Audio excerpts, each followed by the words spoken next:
baseline to Erickson. Left corner right below us. And they'll bring it back over to Scharf. She's open now from the left corner for three. Got it. And it's 22-13. Warriors go up by 9. Biggest lead of the half. Scharf's got a lane to the basket. Double team. Good cutoff by the Eagles. Back to Erickson. Right side. That's Oakley Armstrong. Right side for three. Got it.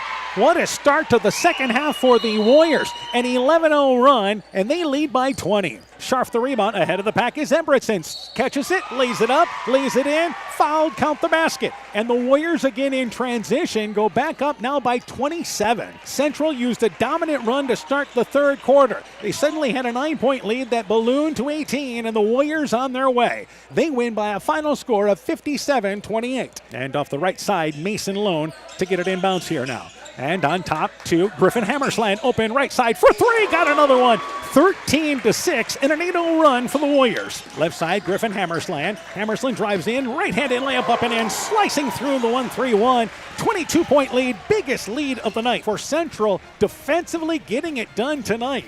They took control in the first quarter, and they win going away over Clayton Ridge by a final score of 63-34. The best high school basketball is on KCTN. It's Tri-Rivers basketball tonight on KCTN. In our featured matchup, North Cedar from the east side faces Edco from the west side. For the night's third game this week, this is a team that returns a number of key contributors from a season ago. They look to be improved this year.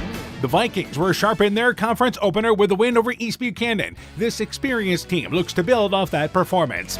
It's game 1 of 2, North Cedar and Edgewood Colesburg. Tonight's Chalk Talk coming up next. At Freedom Bank, we're proud to cheer on the hometown athletes who give it their all. You'll see us in the stands, on the sidelines, and throughout our communities, supporting the players, coaches, and families who make Northeast Iowa a great place to call home.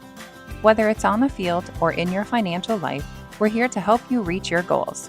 Visit us in Elkader, Monona, Postville, or Waukon and experience the difference of a 100% employee-owned community bank. Freedom Bank, we empower success. The Woodland Eye Clinic in Elkader and West Union are proud sponsors of high school sports. We are committed to bringing our patients the highest level of total eye care with detailed one-on-one attention. Our offices offer the newest technology and equipment with a professional team of experienced staff that is committed to you. Call us today for your next total eye care appointment. The Woodland Eye Clinic in Elkader and West Union supports all of our local athletes taking the field or court this season. This is Chris Holbert, General Manager of Hall Roberts Son Incorporated in Postville. We would like to wish the area student athletes both a safe and successful sports season. We have been a community-based company since 1864, servicing and supporting the area ag industry with products necessary for daily success. We look forward to continuing to serve and support both the ag industry and high school athletes in our surrounding communities. Thank you and good luck from the families at Hall Roberts Son. The vets and vet techs at Veterinary Associates of Clayton County offer a wide variety of services for all animals. We believe in treating every patient as if they were our own pet and give them the same loving attention and care they receive from you. Call our office at 563-245-1633 to make an appointment today. The Veterinary Associates of Clayton County are proud sponsors of Central Elkader Sports. Hey sports fans, take a time out to call Garms Financial Services for all your insurance needs. Whether you need auto, home, farm, health, crop, or business insurance, Garms Financial Services and Grinnell Mutual has you covered. You'll receive quality protection, expert advice, and local friendly service. Owner Brian Bugenhag, along with his staff, look forward to serving all your insurance needs. Call them today for a free competitive quote. Garms Financial Services, located in Elkader and now also in Monona, your trusted choice agency. Looking for the best suppressors with seamless service? Interested in helping protect your hearing or have questions on the NFA process?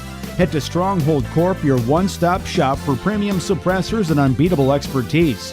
Whether you're a seasoned shooter or first-time buyer, we can get the best brands and latest models to fit your needs. Enjoy hassle-free eForms electronic fingerprint processing with our state-of-the-art Cerberus live scan system. Contact us today by heading to stronghold-corp.com for more information. Stronghold Corp, where silence meets precision. Edco Basketball is brought to you in part by Lloyd Kelchin Grain in Edgewood, Kendrick Forest Products, buyers of standing timber, Nick's Excavating and Kane Construction in Farmersburg, T&K Cahoon, your Napa dealer in Monona, Dean Family Chiropractic in Claremont, Meyer Collision and Service Center in Gothenburg and Elkader, LTI & Sons Water Conditioning, your Connecticut dealer in Postville, TJ's Pizza in Monona and Claremont, and by Fisk Farm and Home in Monona, Cresco, and Decorah. We begin the Chalk Talk for tonight's game. We're joined by North Cedar girls basketball coach Jacob Dolman. Coach, your team now 2-0. Good win last night. Defeated Columbus 52-43. Tell me about that game. It was a good game. So, a lot of girls contributed last night. We started out a little bit rough in the first half, but once we kind of settled in and calmed down, the girls did well. We went in at halftime. We're down by 3.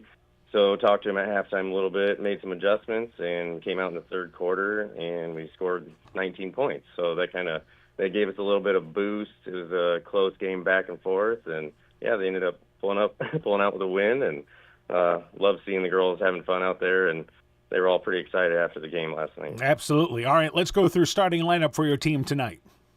It will be Reese Sandberg, Kaylee Curley, Emily Pruss, Addie Lehrman, and Lily Doman. All right, some of the kids off the bench for you. A couple of kids contribute. So like I said, we only had seven girls, so everyone contributes. So Morgan Sauer comes off the bench, and so does Cora Schroeder. All right, turning our attention now to Edgewood Colesburg. What do you know about the Vikings? So last year they beat us at our place 60-30. So looks like it's going to be roughly the same team as last year, except for I think they lost one starter. They're a good, strong team. Like to move the ball up the court. So we just gotta get in a position where we can stop them from doing that and hopefully be competitive. All right, keys in the ball game for your team. What do you have to do? Just play smart. Limit our turnovers. I keep telling the girls keep doing the little things, the things that you don't see on the stat sheet. So going after loose balls, boxing out, playing hard defense, trying to make it tough for the other team to make good passes. All right, the big thing. Just be competitive and keep the score close. All right, the big thing is for your team. You won 3 games a season ago already with 2 wins. I think you figure this is a team that's much improved this year. Yeah, I mean it's kind of a different atmosphere, and it's my second year coaching, so I think the girls are maybe getting used to me now, and they're adjusting to maybe a new coaching style. So it seems like they're understanding, kind of what I'm trying to say in my terminology, and it looks like they're really starting to understand the game, and it does. I've had parents come up and say, hey, this kind of looks like a different basketball team. So it's been nice, and then, everyone just is contributing. Like I said, only 7 girls. They're playing as a team, which is awesome. They want each other to be successful. So I enjoy watching the girls, and they seem to be having fun and enjoying playing basketball, and all the smiles on the court. That's the main thing. Just watching them out there having fun and smiling and cheering each other on. So. All right, Coach. Good luck to you in the ball game. We look forward to talking to you later on tonight. All right, sounds good. Thank you. North Cedar girls basketball coach Jacob Dolman on his night program. The Chalk Talk continues after this. At Top Gun Customs, we know that cars are complicated. We can handle all the complex new features of any vehicle, foreign or domestic. Not only will it look like new, it'll perform like new. At Top Gun, we don't care if it's a 30-point buck or just your neighbor's cat, big or small, we like them all. Top Gun also does fiberglass repairs, boats, motorcycles, guitars, detailing, paint corrections, headlight restoration. There's not much we don't do. Call Bob or Nancy at Top Gun for details and to schedule your repairs today. 563-964-9899. Are you wanting to eat better, feel better, get your weight or other numbers under control, and need someone to hold you accountable? This is Brandy Strube, registered dietitian with Veterans Memorial Hospital. I welcome consultations with patients of all ages and look forward to helping you meet your nutritional goals. Please call the hospital to set up an appointment or ask your doctor for a referral at your next visit. Exceptional caring people, Veterans Memorial. Inspiring changes to a happier, healthier you is what we do at Clayton Drug. We are committed to helping you achieve the highest quality of life possible. We are a full-service pharmacy offering services such as med packing to your home or mail delivery and online prescription refill. We also offer a cash pricing program on name brand and generic prescriptions. Call 563-245-2530 to find out more. Clayton Drug, connecting the communities of Elkader, Strawberry Point, and Sumner to serve us all in between. Hi, this is Cody from Torkelson Motors in Elgin and Walk-On. At Torkelson Motors, we believe that student involvement in activities is a great way to help grow our communities, and we are proud to help sponsor this game for your enjoyment. We've been serving Northeast Iowa since 1926 and appreciate the business that our customers have given us and the support they provide to our area schools and communities. So the next time you are in need of a new or used vehicle or a repair, stop into Torkelson Motors. We've been selling cars the old-fashioned way with a friendly smile and a handshake right here next door in Elgin and Walk-On. Being good at life means getting your finances in order so you can focus on the moments that matter most. With over 175 years of experience, New York Life Insurance Company offers insurance and financial solutions you can benefit from while you're, well, living. For trusted guidance, contact your local agents, Andrew Reimer or Troy Springer with your Vision Financial Group, proudly located and serving the beautiful Guttenberg community. Call Andy or Troy at 563-252-2471. Start planning today for peace of mind tomorrow. Your Vision Financial Group is not owned or operated by New York Life. Combine strong winds with icy conditions and you have a winter storm recipe for downed power lines and outages. Get prepared now. Put together a kit to help keep everyone safe and warm during a winter storm emergency. Have extra blankets handy and stock up on water, flashlights, non-perishable food, essential medicines, and more. Your electric cooperative cares about keeping you safe. That's the power of human connections. Alameda Clayton Electric Cooperative, your touchstone energy cooperative. Edco Basketball is brought to you in part by Community Insurance with offices in Edgewood and Delhi, Silver Edge Cooperative in Edgewood, Strawberry Point, and Delhi, Citizen State Bank of Monticello, Hopkinton, Ryan, Manchester, Winthrop, Strawberry Point, Springville, and New Vienna, member FDIC and equal housing lender, Ground Logs and Lumber in Elkader, Timber is a Crop, harvest wisely, Thompson Construction and Monona Overhead Door, Myers Auto Service in Monona, and by Clayton County Recycling in Monona. We continue the Chalk Talk for our girls game. We're joined by Edco girls basketball coach Steve Putz. Coach, your team now 1-2. Dropped the non-conference game last night to Independence, 53-47. Tell me about that game. Yeah, no, going into it, we knew it would be a challenge. They've improved over the last couple of years. Coach Conrad has done a good job with that group of girls that he's had for 2 or 3 years now. So he's got some experienced team this year, and we knew they'd get after it. Right at the 4A school, they full court press. And they have a big girl on the inside that we have to contend with. And last night I thought we did a nice job with the press. I knew right going into it, we practiced before that, we prepared for it. So I was really happy with how we did handle their full court press. It didn't give us too much fits last night. It was just a matter of games of runs there. We kind of had a 3-point lead with 2 minutes left in the first half, and then Independence went on an 8-0 run to finish out the quarter there before half to be down by 5 at half.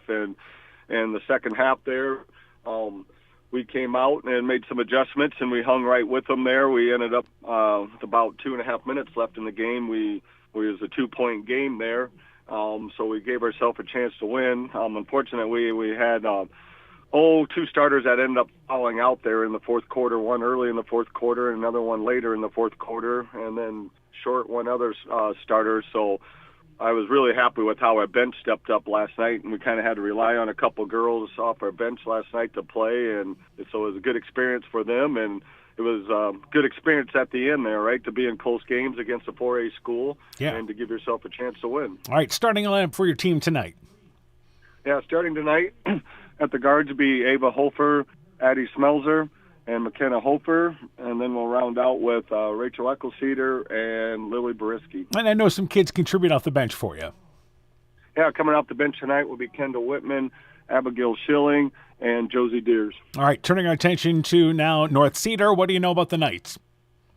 Yeah, they'll mix things up a little bit. As watching game film last night on them, I mean, they have the senior girl. She's a good little basketball player. She's able to, shoot from the outside. She likes to dribble, drive, pull up, and she likes to take it to the rim. So we'll have to really kind of key on her a little bit. She had a good game against Prince of Peace there in that film. So, and she's a senior, so we'll have to kind of focus and try to, limit her on her scoring. And then obviously rebounding the basketball is going to be huge for us tonight to not give them no second chance. And we just got to I think we can be able to full court press them, so we'll just have to make sure we get in our rotation and get better at full court pressing and rotating, not to give up easy baskets because of our rotation. And I think if we just be us, right, after the 2 losses we do have are to 4A schools, so now going back to playing 1A teams, I'm hoping that'll pay off for us tonight, and things will seem a lot easier for us. All right, Coach, good luck to you in the ball game. We look forward to talking to you later on tonight. All right, yep, thanks, Dan. Yes, EDCO basketball coach Steve Putz on his Viking program. Chalk Talk continues after this. When making up a to-do list, don't forget to include servicing your car at Edie's AC Delco Service Center in Garnavillo. Your car should have the best care, and Edie's will make sure of it. Stop in or call 964-2186 to make an appointment. Tires worn out? Well, Edie's can replace them. Need a tow? Call Edie's at 964-2186. Kay, Lynn, and Todd invite you to stop by and fill your car's tank with fuel at Edie's AC Delco Service Center in Garnavillo. Edie's open 7 a.m. Mondays through Saturdays. Alpine Communications believes connected communities become thriving communities. We are the local telephone company that became a 21st century communications provider. Alpine provides internet, television, cellular security, and telephone too. We promise personal, timely, reliable service from people who live here.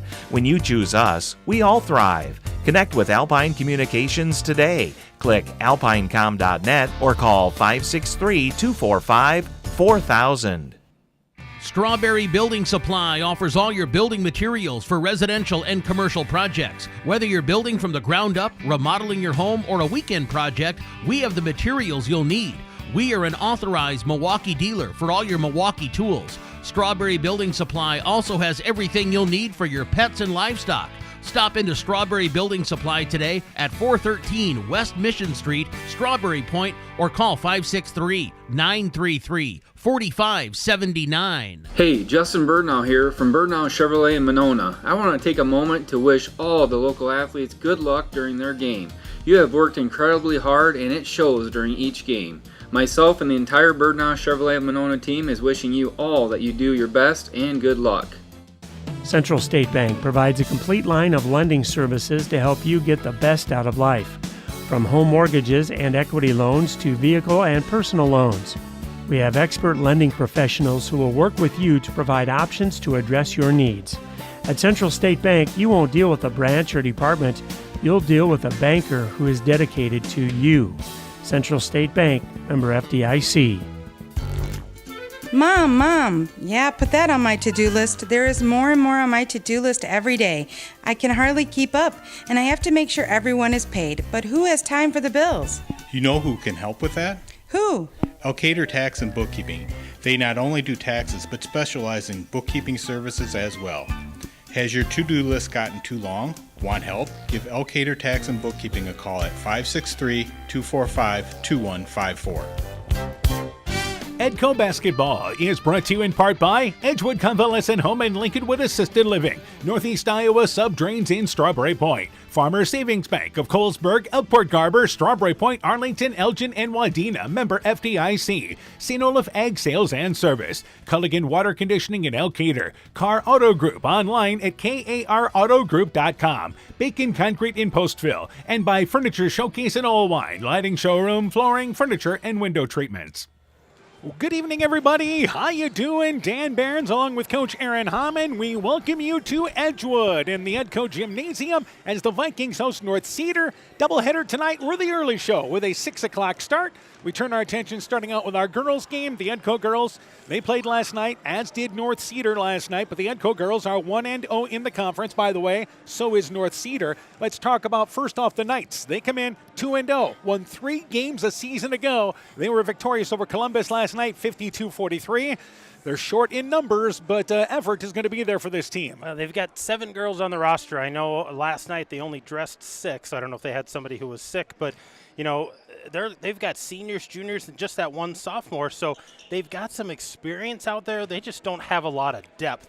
And, you know, if somebody gets into foul trouble or somebody gets sick or gets an off night, it could really be a detriment. But, you know, they've had a couple of games. They scored 44 points against Prince of Peace, 52 points against Columbus last night. So they're not afraid to score points and defend a little bit. So it'd be interesting to see what they bring to the table. And last year was kind of a learning experience, but those kids are back from a season ago. We mentioned there's only 7 girls out for basketball. That's 9 through 12, by the way. So they have a total of 2 seniors, along with 4 juniors and a sophomore. one sophomore, and they have no freshmen out for basketball.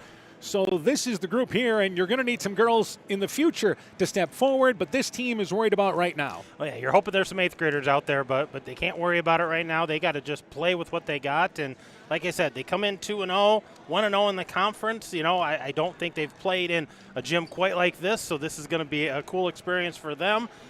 But I think Edco's going to have a little bit to say about defending their own turf tonight. All right, for Edco, first off, let's talk about Rachel Cedar. Let's address that right away. Hodgkin's lymphoma is what she's dealing with here, and there's been a tremendous amount of support from the area schools. Matter of fact, they took team pictures there, North Cedar and Edco girls together. I think they've been doing that throughout the season there. Missed yesterday's game due to chemotherapy, but she can play as long as she can here, and they expect her to basically by May be in great shape. Yeah, it's a touchy thing. It's as she can feel like she can do it.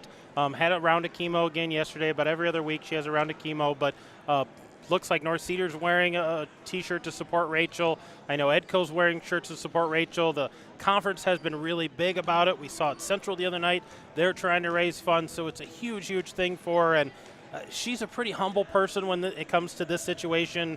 Doesn't want the attention, but I think she understands the magnitude of it. And I had a niece that went through the same thing there, and I talked to her over the holidays, and she said, yeah, absolutely, she can play. As long as she can handle it, great for her. So, again, we wish her best of luck there in the continued recovery. Meanwhile, for Edco, they're 1-2, but their losses aren't bad. They lost to Independence. They also lost to Waterloo East, as they had to pick up those two teams here, kind of short on the schedule. But let's start talking about Edco. Lily Boriski having a season already.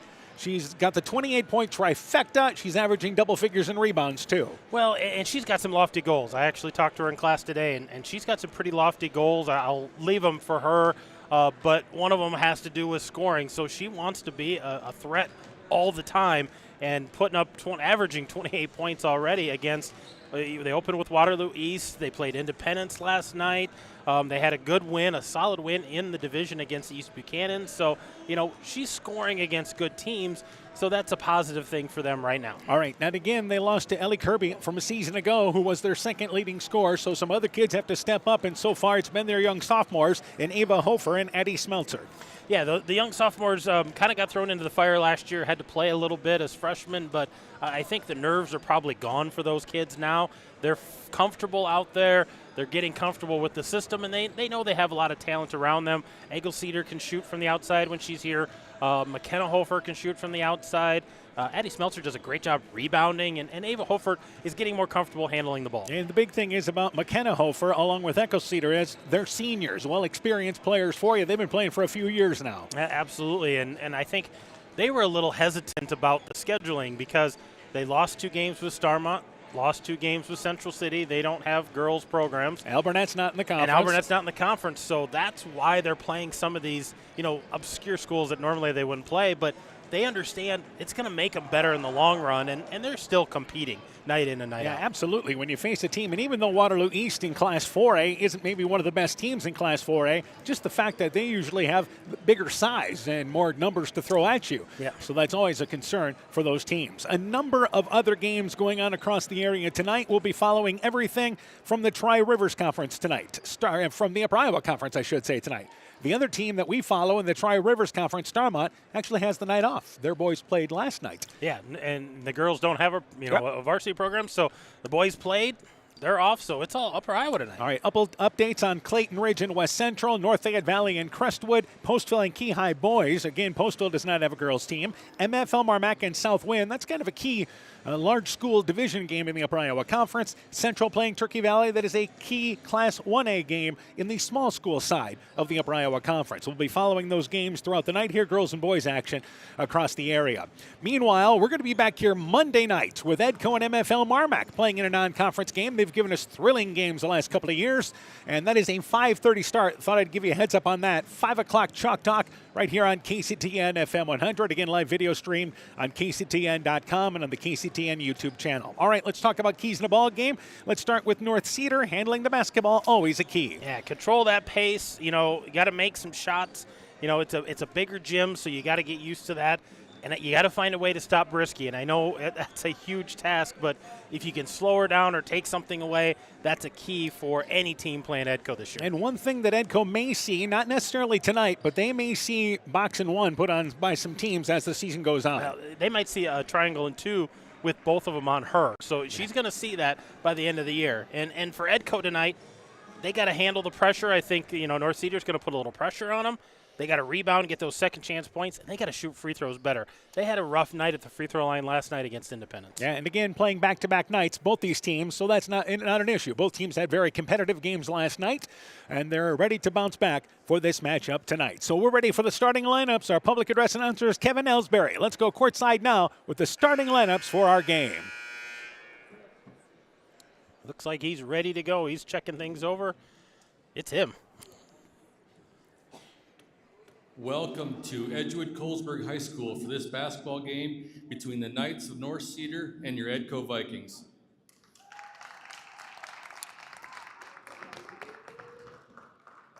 Just as a reminder, tobacco, alcohol products, and pets are not allowed at state-sanctioned events. Please maintain respectful behavior towards players, fans, coaches, and officials throughout the contest. The concession stand is available tonight thanks to the Edco Vikings Booster Club and parents of our very own athletes. Thank you to the Edco Youth Football for helping run the concession stand tonight. Thank you to Edgewood Chamber of Commerce for their sponsorship of tonight's event, as well as their continuing commitment to Edco athletics. And now for your starting lineups. For the Knights, number 3, Reese Sandberg.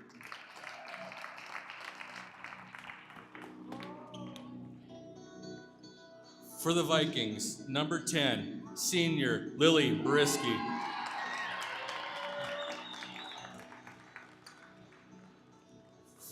For the Knights, number 4, Kaylee Curley. And for the Vikings, number 12, sophomore Ava Hofer. For the Knights, number 10, Emily Bruce.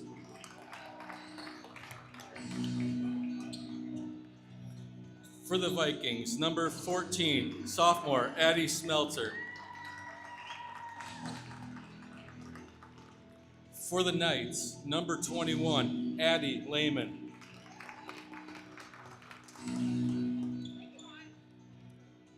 For the Vikings, number 34, senior Rachel Egglesleiter.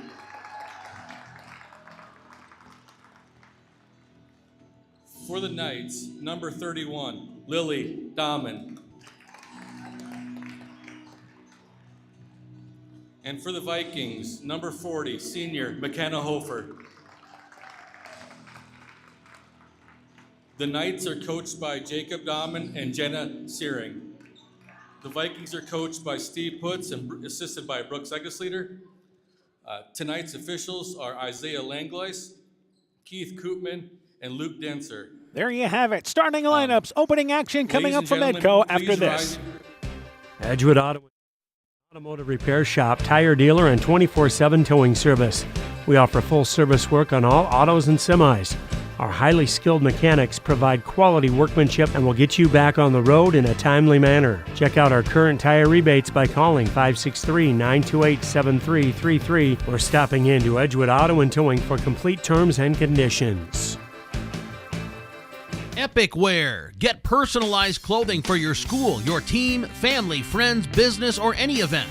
Epic Wear has a huge range of customizable apparel, trophies, and awards. They offer free design help or design your own apparel at getepicwear.com, and you can even set up a free website for your fundraiser.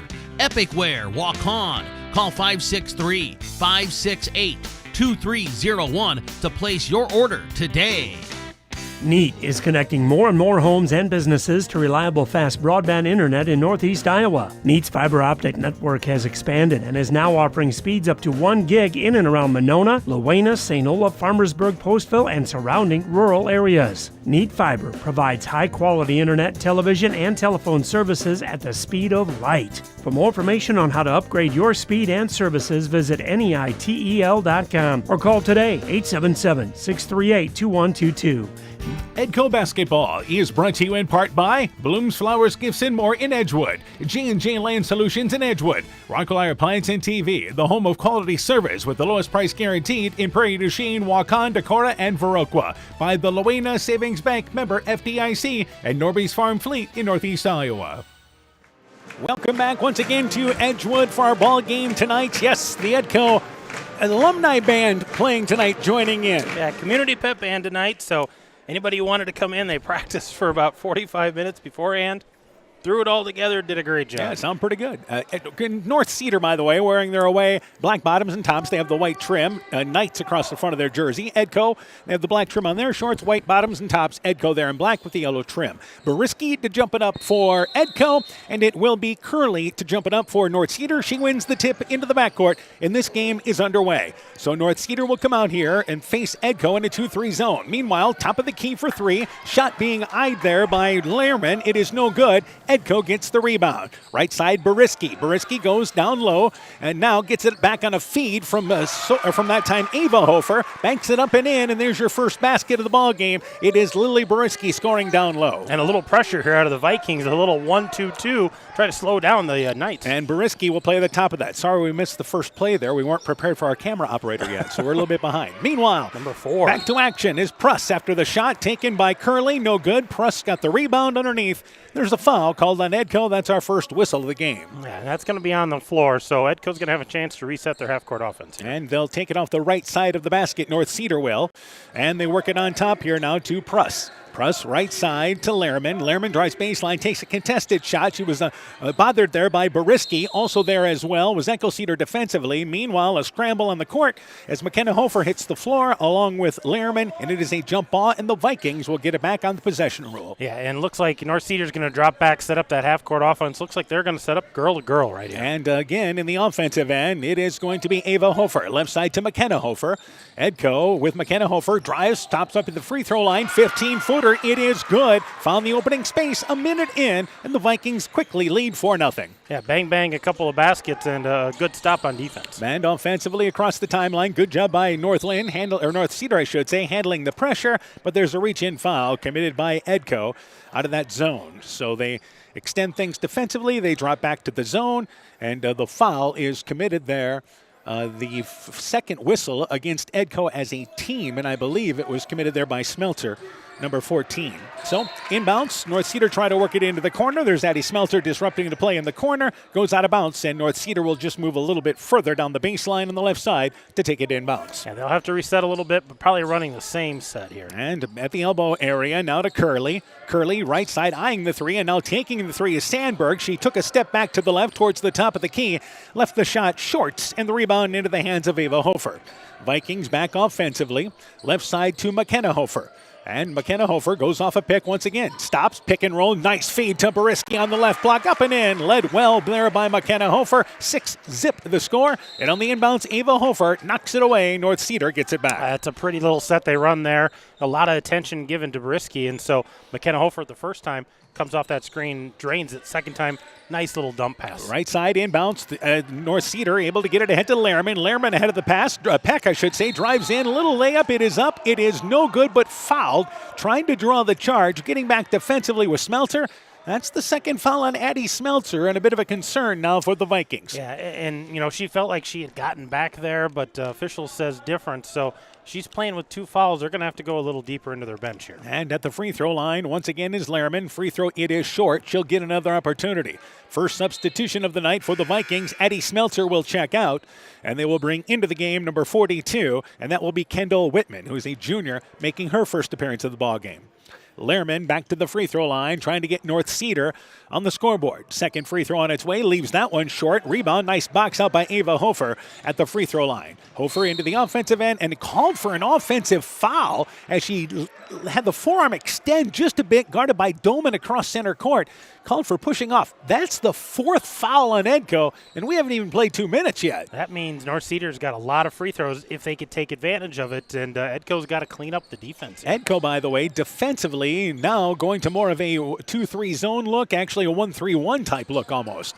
Left side, Larriman has it on the wing. Back over right side now to Doman. Doman loses the basketball, picked up by Boriski. Boriski leads the break. Jump stops, left side, floats in, banks it long. It is no good. The long rebound, Cedar slides on the floor, able to save it over to McKenna Hofer. Right side, that's Ava Hofer, right side for three, short off the front of the rim. And the rebound, nice box out underneath there by North Lynn, and Pruss getting the rebound. And backcourt area, here's a double dribble by Doman. She didn't realize that Edco stayed in that pressure defense there and turned it over. I think it surprised them that Edco had been doing a lot of pressure on made baskets, but this was an opportunity on a missed basket to stay in it, and just hesitated a little bit with that dribble, gets the turnover. First substitution, Lily Doman checks out. Morgan Sauer into the ball game. She is a 5'1 junior. Backdoor cut. They look for McKenna Hofer. She slides through, but the shot blocked by Curley, helping out defensively. Whitman, though, gets the loose ball in the lane on the putback, and it's 8-0. Good start here for the Vikings. This is what they were looking for, and that defense is really slowing down the Knights. Pruss, backcourt area, gets it ahead left side to Sauer. Sauer leads the break ahead. They get it once again to Larriman, who drives in right side. Little floater, leaves it short. It is no good. Rebound picked up by North Cedar and Sandberg. Her putback facing the basket just in front was long, but she was fouled. So for the final 5:10 of the opening quarter, the positive news for North Cedar is you're shooting 2 the rest of this quarter. Yeah, you're shooting free throws, but, you got to get there and you got to knock them down. They haven't been able to do that thus far. Free throws off the back of the rim. They're 0 for 3 so far. That foul was on Hofer. That is her first. And again, 5 team fouls on the Vikings.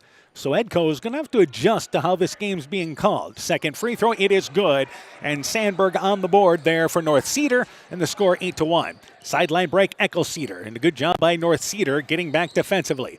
Cedar about 25 feet away, deep three of the shot, no good. Long rebound goes out of bounds in the corner, and it will go back to North Cedar. It looked like she had a three maybe initially, just took a couple of steps back, got a little spacing, and lunched it away. Yeah, she was just behind the three-point line, was open, took a dribble back, shot a deeper one. Backcourt area to Sandberg. Sandberg pressured, needs some help, and able to go left side to Curley. Curley almost traveled, but she gets it right side, close to a 10-second violation, but they get it into the offensive end on the sideline. Lehrman drives baseline, little floater, 5 feet away, it is no good. Rebound, McKenna Hofer chasing it out of bounds, along with as well Curley, and they say it's last touched by Edco out of bounds, and it goes back to the Knights off the left side of the basket. So it taking it out of bounds will be Lehrman. Again, there's 7 girls on the roster for North Cedar, so you expect them to play all 7 at some point in this ball game tonight. Meanwhile, we had to reset the shot clock as the shot attempt did hit the rim. So left side with the basketball, Lehrman. Back over now left side, taking the jump shot is Pruss from 15 feet away. Shot no good. McKenna Hofer with another rebound. Solid box out off the right side. Meanwhile, Boriski leads the pack. Crossover dribble, drives in, stripped on the way up, goes off her leg, out of bounds, and it goes back to Edco. So the right idea attacking, but good defense by North Cedar. Well, and they're going to say that ball was tipped off of her. So they're going to give this back to North Cedar. Right, it's going to go down as a turnover. Yep, and the official right on top of that. So checking out is once again Sauer. Back into the game is Doman. Backcourt area now. And across the timeline is Lehrman. Lehrman loses the basketball, picked up by Cedar. There's a turnover by North Cedar. So back offensively, Ava Hofer gets the handoff from Cedar. Left side to McKenna. McKenna off a pick, top of the key. Goes right side to Cedar. Cedar looking for Boriski in the lane, throws it over top of the defender. Nice entry pass. Boriski shot. It is up. It is in. Fouled. Count the basket. And a 10-1 lead for the Vikings. And that was just Boriski posting up her girl, calling for that ball. Cedar had a nice entry pass. Good finish, and Boriski goes tumbling to the ground. She's going to get the bonus shot here at the free throw. And did you see Cedar with a little head nod there to Boriski? Oh, yeah. She's like, I got you. Here it comes. So Boriski's free throw on its way off the back of the rim. It is no good, and unable to finish the three-point opportunity. Meanwhile, the rebound pulled down by Lehrman. Lehrman left side in the offensive end to Sandberg. Sandberg to Curley. Curley drives in, takes an off-balance 8-foot shot, forced it a bit. It's no good. Rebound deflected out of there, goes off the hands of Pruss. Good hustle for her, but she runs out of room along the baseline. The ball goes back to the Vikings, and we have our first timeout. And it is a timeout, I believe, taken by North Cedar. 3:41 left in the opening act. 10-1, Edco the early lead. Are high bank fees draining your wallet? It's time for a change. At People's State Bank, they believe in low fees that put you first. Tired of being charged for using your debit card, sneaky paper statement fees, or monthly maintenance fees? With People's State Bank's People's Checking Account, those fees are a thing of the past. Worried about ATM fees? At People's State Bank, they reimburse you for up to 3 ATM fees per month. They work hard to keep your money where it belongs, in your pocket. Make the switch to People's State Bank today. Visit a branch near you or peoplesfinancial.com. Member FDIC. Edco Basketball is brought to you in part by Elkader Chiropractic Center, Dr. Jamie Hammersland, Innovative Egg Services in Elkader, Monona, and Waukon, Gothenburg Municipal Hospital and Clinic. Check out career opportunities at GothenburgHospital.org. Rivals Inc. Custom Gear, Screen Printing, Embroidery, and online shopping at RivalsInc.com. And by Bruins and James Insurance, your Grinnell Mutual agent in Monona. You're listening to Tribe Rivers Conference Basketball on KCTN, Garnavillo, Elkader, Iowa.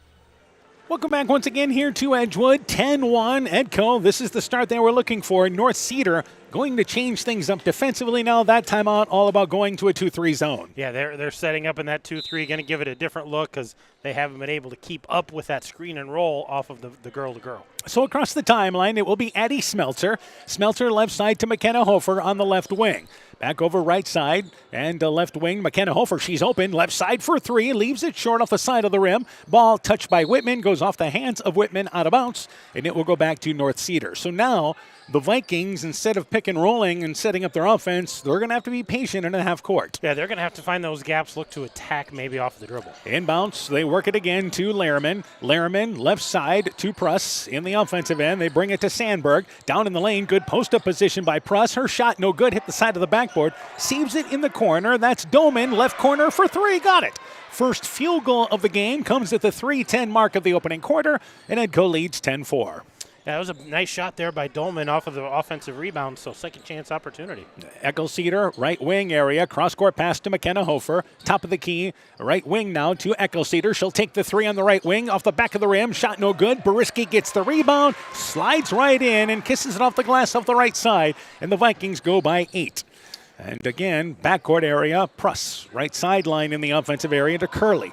Curley drives baseline, wraps around, but steps out of bounds, trying to go in for a reverse layup. And the turnover gives it back to the Vikings. Yeah, Curley had the right idea there. You know, had an opening on the baseline, so tried to take advantage, but just ran out of real estate with her right foot, stepped out of bounds. The last trip down, it shows an example of Edco, even though they miss a shot, it's still an offensive possession because Boriski's so good at rebounding. Meanwhile, Whitman open on a backdoor cut, shot no good. Boriski gets the rebound, ball knocked away as she went up for the shot, missed the putback shot, and it goes out of bounds there to North Cedar. Vikings had a couple of opportunities. So North Cedar has to be very concerned about the rebounding once again of Boriski. Well, yeah, it doesn't matter where the shot comes from. They got at least two girls crashing the boards all the time. Over top of the defense, they get it to Pruss at half court. She's going to drive in left side, takes an off-balance layup, leaves it short. That was good straight-up defense by Whitman. Whitman got the rebound, and there's the foul by Pruss. That's only the second foul on North Cedar. That'll be the first on Pruss with 2:14 to go here in our opening quarter. Yeah, we talked about the foul trouble the Vikings were in. North Cedar has not taken advantage of it since they got to the fifth foul, so good job by Edco adjusting to the way that this is being Actually, the second foul called on Pruss. She stays in the ball game for now. Checking out is going to be, I believe, Curley. Into the game is number 21, Addison Lehrman, a 5'9 senior. So everybody's played tonight for North Cedar. Left side to McKenna Hofer. On top there to Ava Hofer. Right side to Eckel Cedar, baseline to Whitman.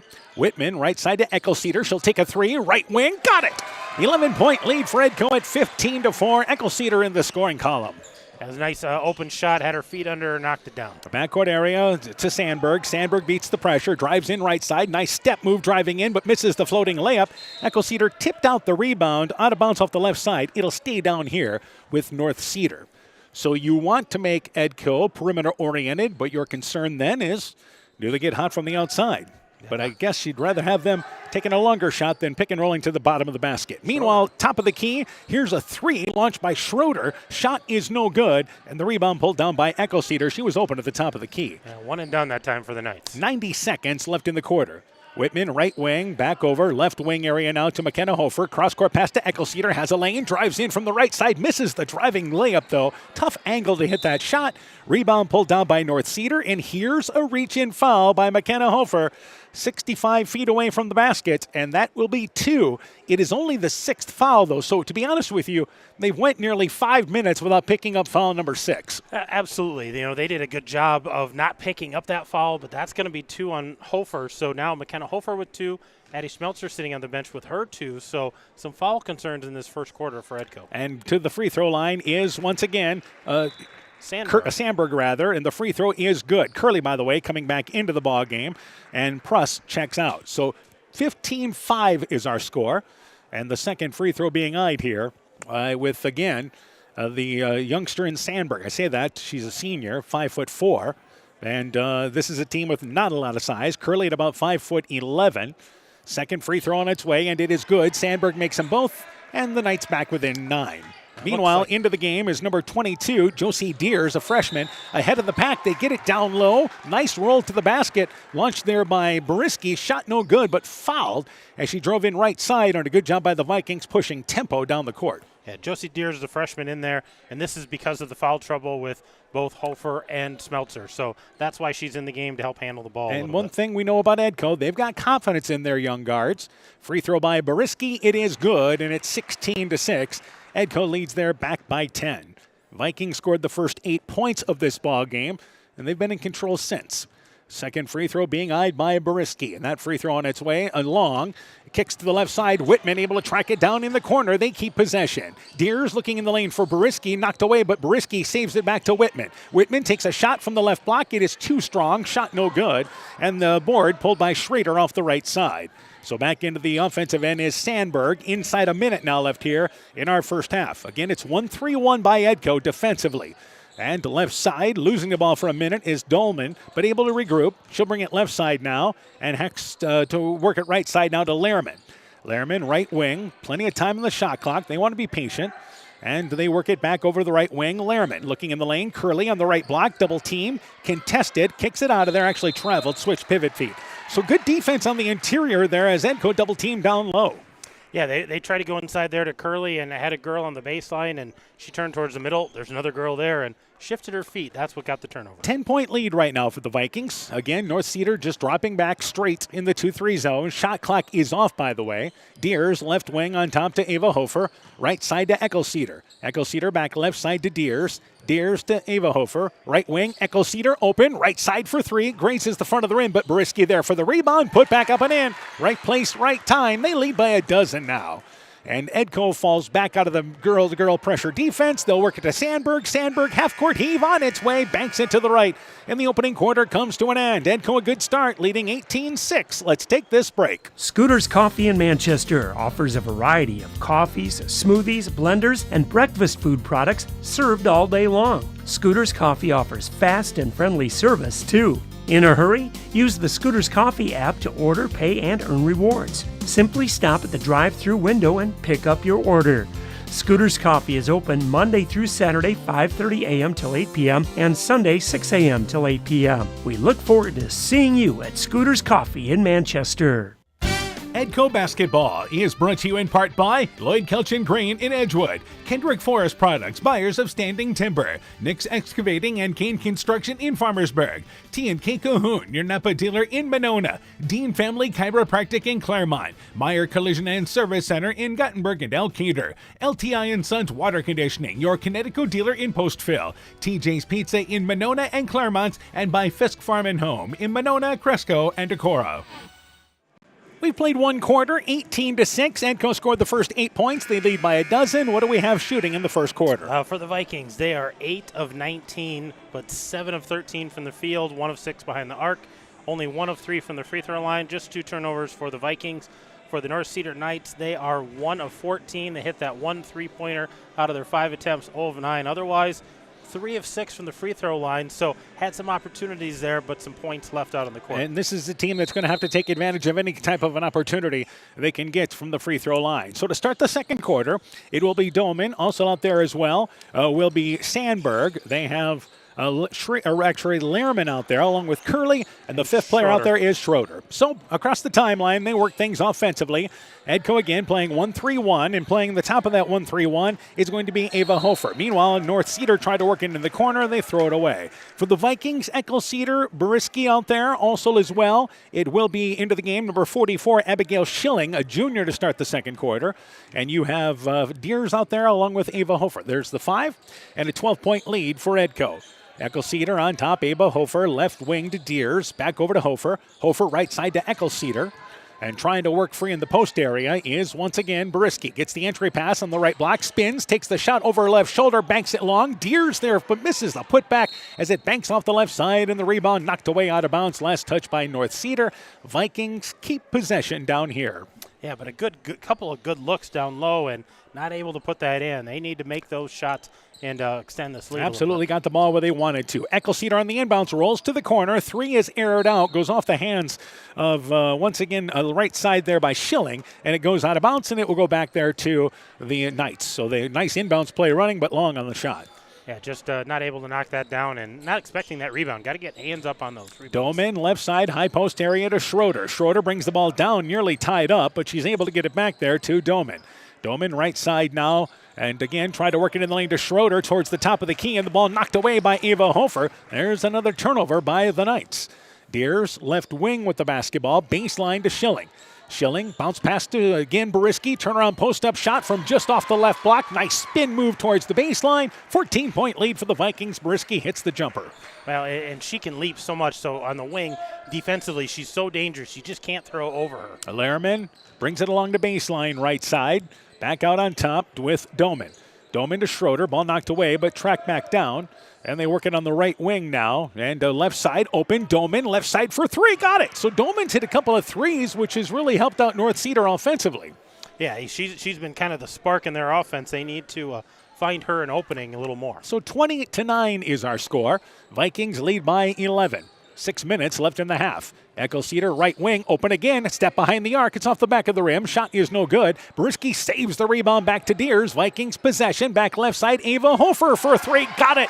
And launches it from the left wing. And it's a 14-point lead back again for the Vikings. That's a big shot for Ava Hofer. She needs to shoot that with confidence more often and then be an offensive threat out there. And again, with so much attention paid to Beriski, she's going to get some looks.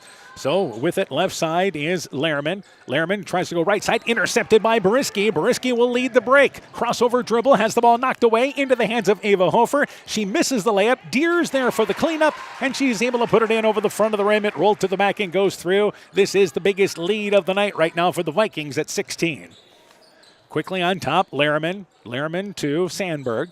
And they'll work it over right side now. Lehrman at the free throw line pulls up, 15-footer off the back of the rim. Beriski able to just out-jump everybody and grab the board off the right. Schilling realizes she's not a guard. I'll hold the ball before we get to center court, and Ava Hofer will take over from there. Hofer left side to Deers. Deers baseline to Schilling. Schilling in the lane, trying to go to Beriski, but the ball knocked away. Good fronting defense by Curley, and after the loose ball picked up by North Cedar, there's a reach-in foul committed there by Schilling. And that is the first whistle here of our second quarter. Yeah, and looks like McKenna Hofert's going to come back in. Remember, she's got those 2 fouls, so she needs to play clean out on the court here. All right, Schroeder and Doman check out for North Cedar. So that will bring Sauer back into the ball game along with Pruss. And across the timeline is Sandberg. Again, the Vikings pulling out of that full court defense because of the fouls in the opening quarter. So right side, they work things offensively now.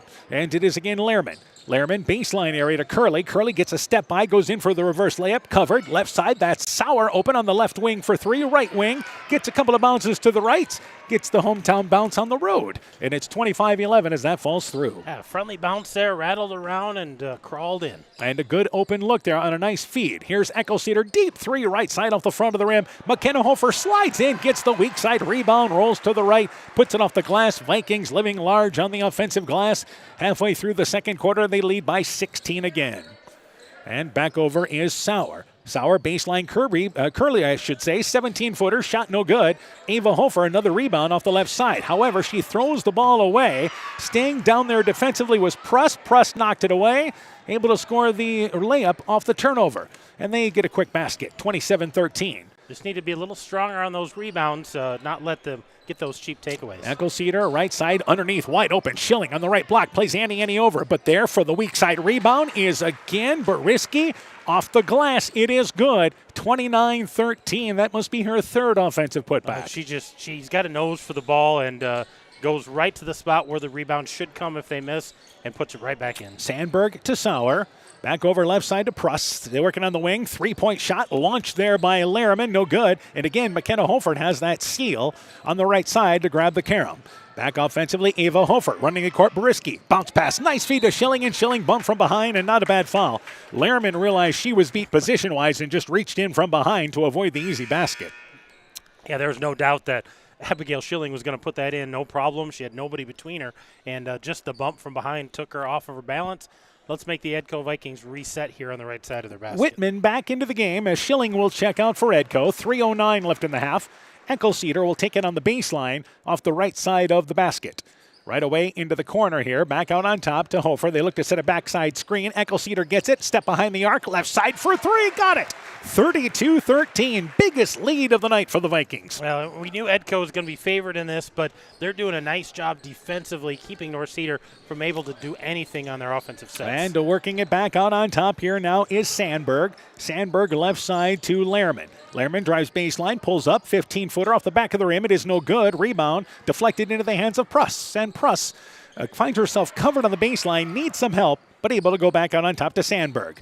And now the shot clock reset after, of course, the ball hit the rim. Meanwhile, driving in, having the ball almost knocked away was Lehrman. Back to Curley. Right side to Pruss, and the pass intercepted by Boriski. Here's a fast break. Boriski not going to catch her. Left-handed layup up and in. 34-13. Vikings pulling away here in the second. Well, she can jump. She can shoot. She's pretty darn quick, too, so it's hard to catch up to her. And she plays the wing on the 1-3-1, and sometimes teams put their best athlete on the top of the 1-3-1, but she can still cause problems defensively. Meanwhile, the shot no good. The rebound, Curley throws it off of the inbounds there to Boriski. Boriski then throws it out of bounds, trying to stay alive along the baseline into the hands of a North Cedar player in Lehrman, and they ended up having a jump ball with Lehrman and McKenna Hofer, and it will go back to Edco.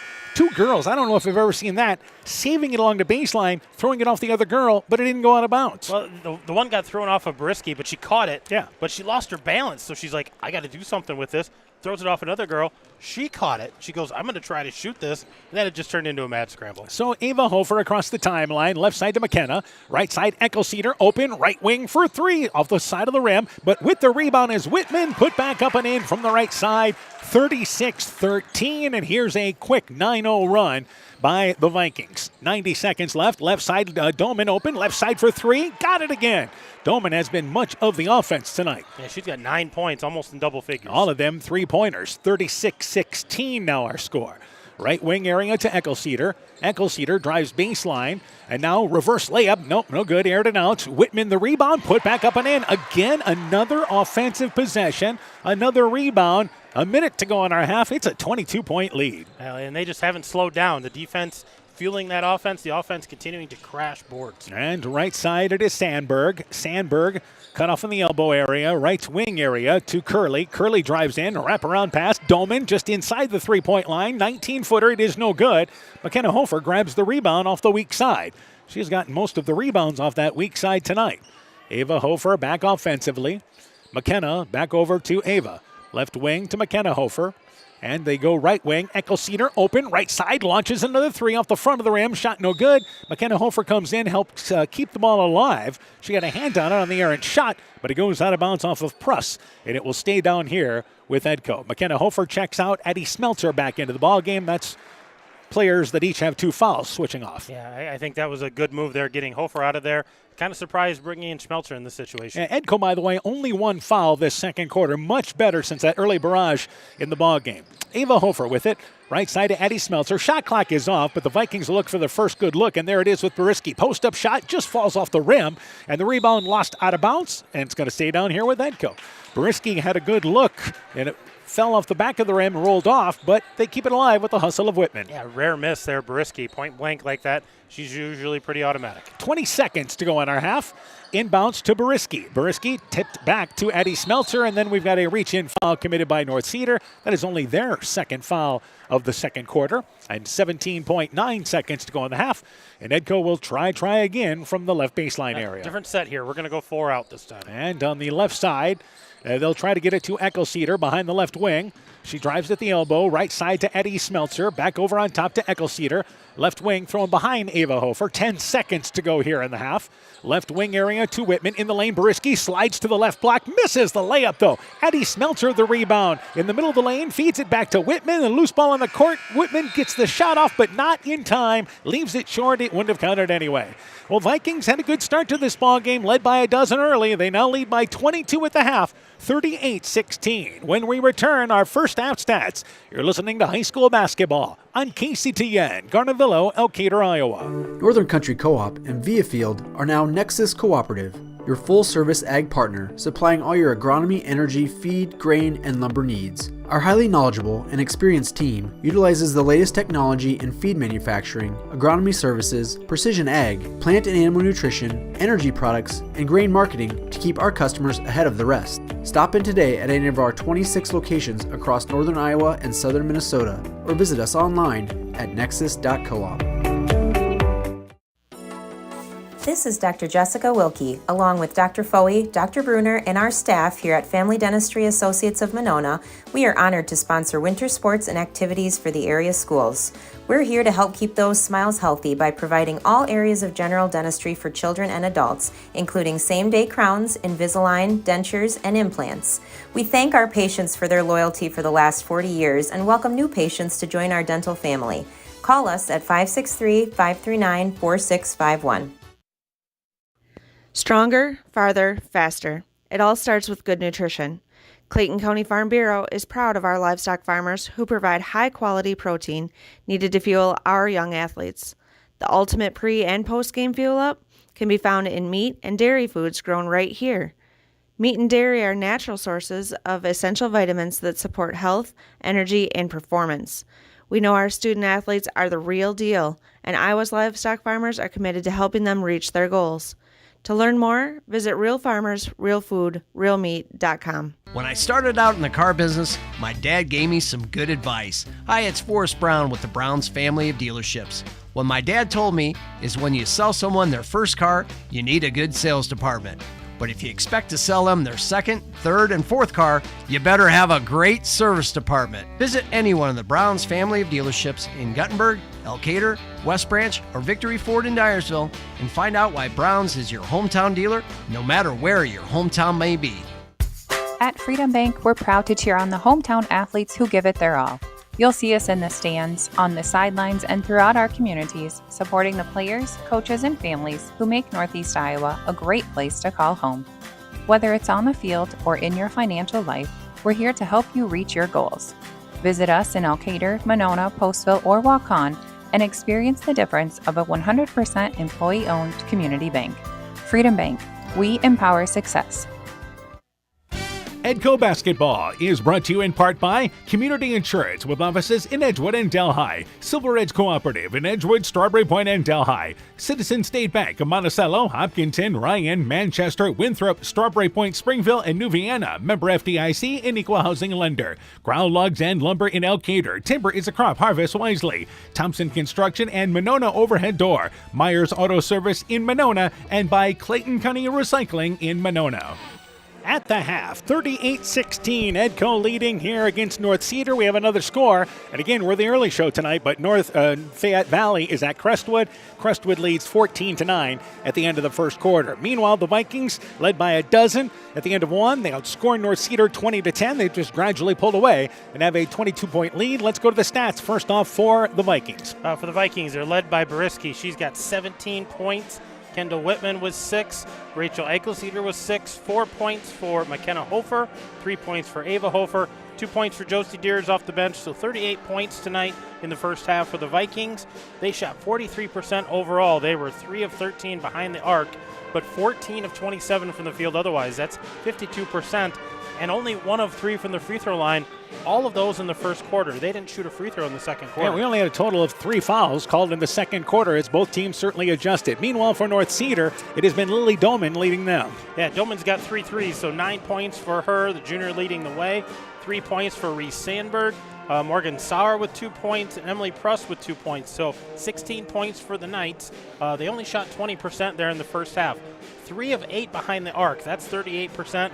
2 of 17 otherwise, which is only 12%. And again, 3 of 6 from the free throw line, all in the first half. Well, Edco's done these 2 things. They've played really good half-court defense tonight, and the other thing is they have just dominated on the boards. They have. They've crashed the boards both ends. Defensively sealing on that weak side. Offensively kind of pinning their girl under so they can get those over-the-top rebounds. So doing a great job of second-chance opportunities and limiting the Knights to one and done. And the other thing is, again, not even 2 minutes into the ball game, they had put North Cedar into the bonus in the first quarter, and it turns out they only committed 2 fouls the rest of the half. And this is what you kind of expect out of an experienced team, at least somewhat experienced. Well, yeah, you get in that situation, you're like, we got to adjust, we got to make those adjustments, and they did switch it up. They went to that 1-3-1, which maybe helped a little bit. They didn't have that girl on top of girl action there as far as defensive and getting fouls, so that cleaned it up a little bit for them, but I think they got more steals out of the zone than they did out of the man-to-man. And their half-court defense, again, that's the reason why they lead by 22 at the break at 38-16. We'll take a break. When we return, we'll talk about the boys' game coming up a little bit later on. We'll have second-half action. You're listening to Edco Basketball from KCTN Sports. The Woodland Eye Clinic in Elkader and West Union are proud sponsors of high school sports. We are committed to bringing our patients the highest level of total eye care with detailed one-on-one attention. Our offices offer the newest technology and equipment with a professional team of experienced staff that is committed to you. Call us today for your next total eye care appointment. The Woodland Eye Clinic in Elkader and West Union supports all of our local athletes taking the field or court this season. This is Chris Holbert, General Manager of Hall Roberts Son Incorporated in Postville. We would like to wish the area student athletes both a safe and successful sports season. We have been a community-based company since 1864, servicing and supporting the area ag industry with products necessary for daily success. We look forward to continuing to serve and support both the ag industry and high school athletes in our surrounding communities. Thank you and good luck from the families at Hall Roberts Son. The Vets and Vet Techs at Veterinary Associates of Clayton County offer a wide variety of services for all animals. We believe in treating every patient as if they were our own pet and give them the same loving attention and care they receive from you. Call our office at 563-245-1633 to make an appointment today. The Veterinary Associates of Clayton County are proud sponsors of Central Elkader Sports. Hey sports fans, take a time out to call Garms Financial Services for all your insurance needs. Whether you need auto, home, farm, health, crop, or business insurance, Garms Financial Services and Grinnell Mutual has you covered. You'll receive quality protection, expert advice, and local friendly service. Owner Brian Bugenhagen, along with his staff, look forward to serving all your insurance needs. Call them today for a free competitive quote. Garms Financial Services, located in Elkader and now also in Monona, your trusted choice agency. Looking for the best suppressors with seamless service? Interested in helping protect your hearing or have questions on the NFA process? Head to Stronghold Corp, your one-stop shop for premium suppressors and unbeatable expertise. Whether you're a seasoned shooter or first-time buyer, we can get the best brands and latest models to fit your needs. Enjoy hassle-free eForms electronic fingerprint processing with our state-of-the-art Cerberus live scan system. Contact us today by heading to stronghold-corp.com for more information. Stronghold Corp, where silence meets precision. Edco Basketball is brought to you in part by Edgewood Convalescent Home and Lincolnwood Assisted Living, Northeast Iowa Sub-Drains in Strawberry Point, Farmer Savings Bank of Colesburg, Elkport Garber, Strawberry Point, Arlington, Elgin, and Wadena, member FDIC, St. Olaf Ag Sales and Service, Culligan Water Conditioning in Elkader, Car Auto Group online at karautogroup.com, Bacon Concrete in Postville, and by Furniture Showcase in Oldwine, lighting showroom, flooring, furniture, and window treatments.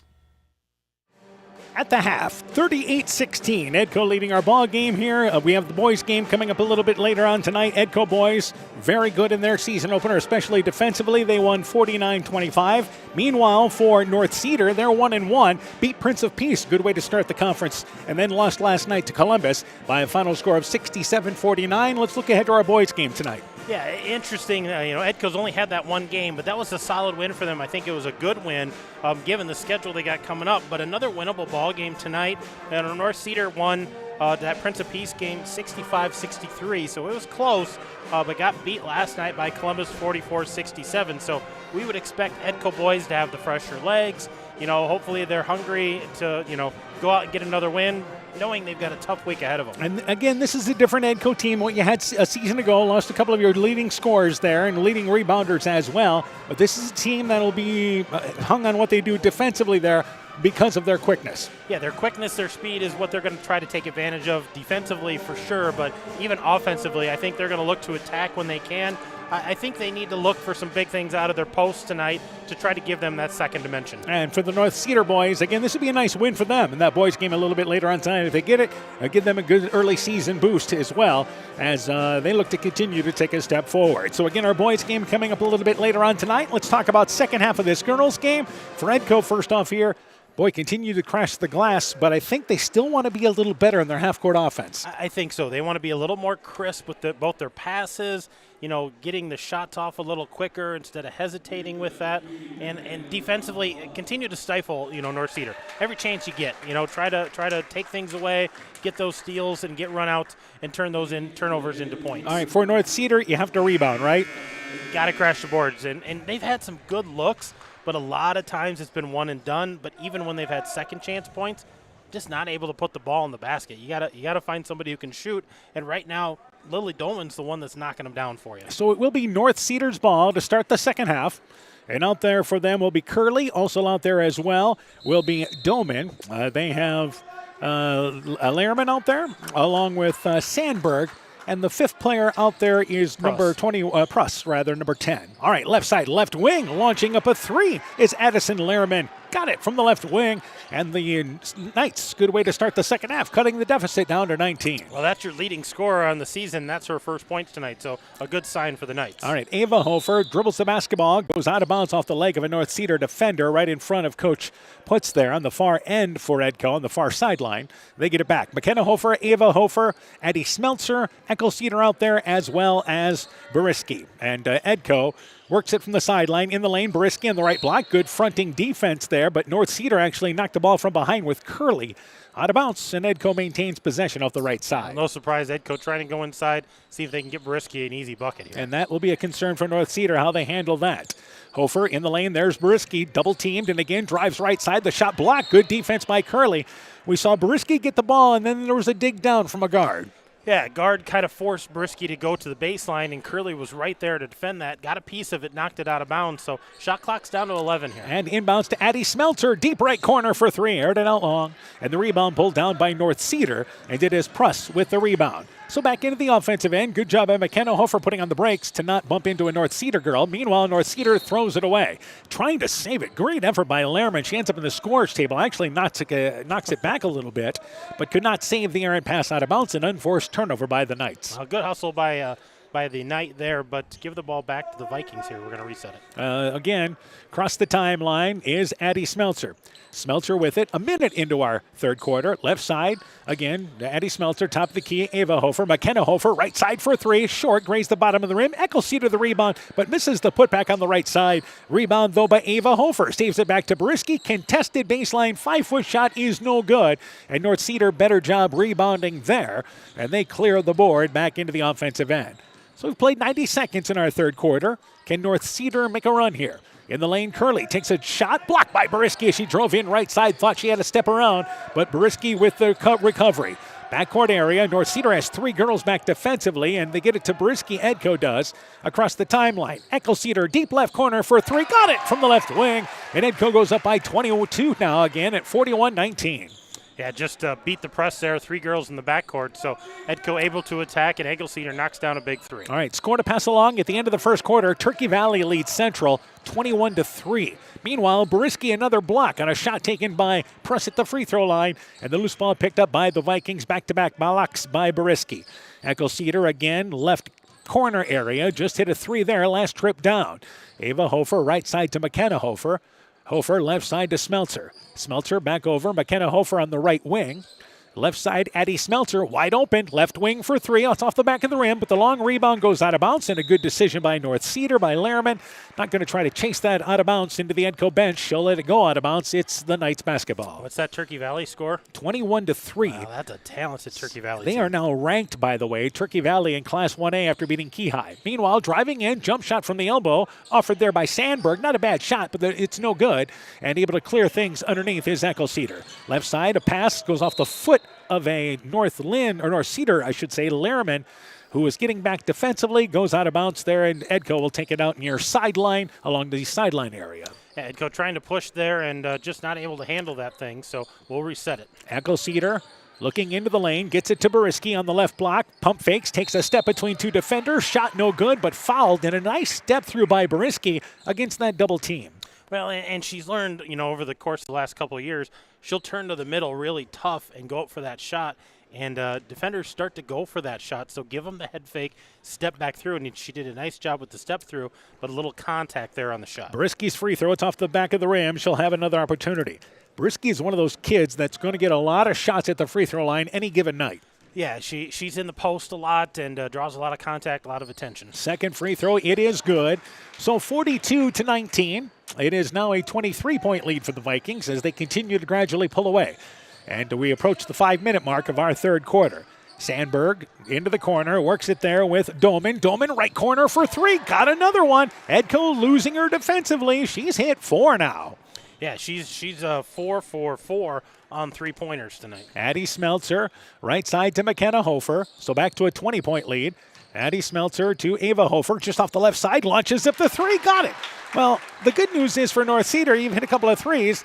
The bad news is Edco has answered with a couple of threes. Yeah, they've had an answer for both of them, so a nice shot there by Ava Hofer at the top of the key. And it's again 45-22 now, Vikings in the lead.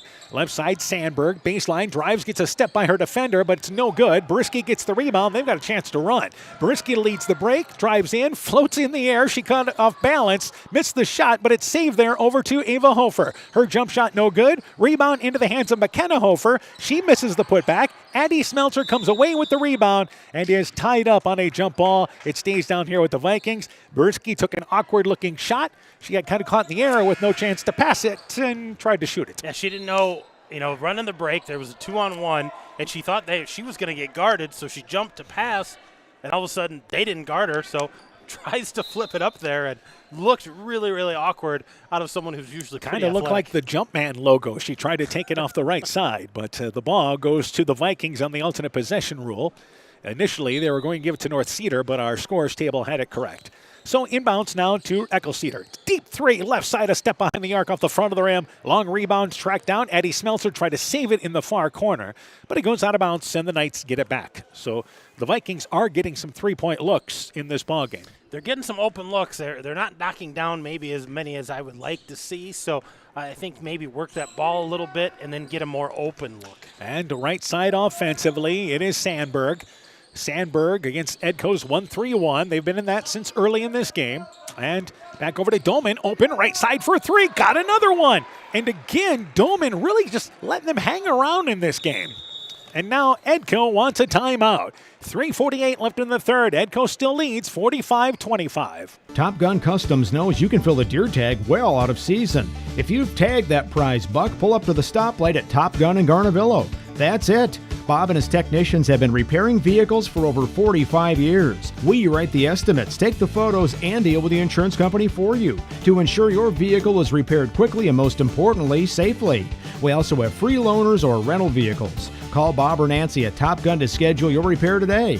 563-964-9899. Choose skilled care to recover from your surgery or illness. Grace Bullman of Eitzen did, and she states, "When I came into the hospital following surgery in La Crosse, the first thing I noticed was it seems like family. The whole unit was welcoming, kind, caring, and glad I was there. I felt peaceful, and with their help I knew that I would get back home again, which I did just 2 weeks later. The entire staff was encouraging and always gave the extra mile. Wherever you are, remember to ask for skilled care." Exceptional caring people, Veterans Memorial. North North Cedar has hit 3 3-pointers in this quarter for their 9 points. They've outscored Edco 9-7 so far, and Edco leads 45-25. A couple of scores have trickled in. Crestwood leads North Fayette Valley at the half, 31-15, and South Wind leads MFL Marmac at the end of one, 20-8. We'll continue to keep you up to date on those ball games. That's a big ball game, too, in the big school side, and a Southwind team who's scrappy and giving some fits to the Bulldogs right now. Upper Iowa Conference is going to be kind of fun this year. Meanwhile, Edco, before we get back to play, as they work it into the offensive end, our officials stop the clock, and I believe he just wanted to... the music was still playing, so he wanted to make sure that was off. We'll reset here. Yep, nice for them to stop that. Whitman just into the game. Right side, McKenna Hofer, right wing, wide open for three. Leaves it short. Boriski the rebound. Put back 6-footer off the back of the rim. No good. Ball falls into the hands of Boriski. Put back, it's up and in as he just crawled it across the rim. 47-25. Vikings continue to lead by 22. Edco defensively here is going to stay in their 1-3-1. And middle of the lane now. Pruss left side, that is correction there. Lehrman for three, shot no good. Schroeder into the game for North Cedar is fouled on the floor by Whitman. And the ball will go to the left side of the basket where it will be, again, North Cedar taking it out of bounds. Yeah, they're going to reset here on the left side, and a nice rebound that time by Schroeder. And Whitman just kind of came over the shoulder to try to grab that ball. And on the left side, Lehrman gets it inbounds, and they work it with Pruss. Back over to Lehrman. Ball knocked away by Addie Smeltzer, but picked up. Lehrman drives in, takes a contested shot. Whitman got a hand on it there. Rebound pulled down by Hofer, so partial block. Meanwhile, ahead of the pack, Addie Smeltzer catches it, drives in, and scores the layup. Went cherry picking down in the offensive end. Biggest lead of the night for the Vikings at 49-25. Well, they got the rebound, and she took off, and there was a little contested there, but once the ball got out, lots of opportunity to run. And North Cedar wide open. It is Sandberg for a deep three, a step behind the arc from near the left wing. It is no good. Boriski clears things and gets it ahead to Ava Hofer. Back over to McKenna Hofer. In the lane, back door. Smeltzer in the lane, covered, kicks it out of there, and it goes to Boriski, who's able to track it down. Back over Ava Hofer to McKenna Hofer. And again, Boriski on the right block, double team, takes an awkward turn to the middle of the lane. It is no good. Addie Smeltzer misses the rebound. There for the rebound is again Whitman. On the short shot, put back no good. 3 opportunities for the Vikings, and it will be Whitman going to the free throw line for 2. Yeah, she's going to have to earn these at the free throw line. A couple of point-blank shots there. Boriski overshot it. Smeltzer overshot it. Whitman with that second rebound. Not able to put it in. So this is 2 for Whitman. Free throw, it is no good off to the right.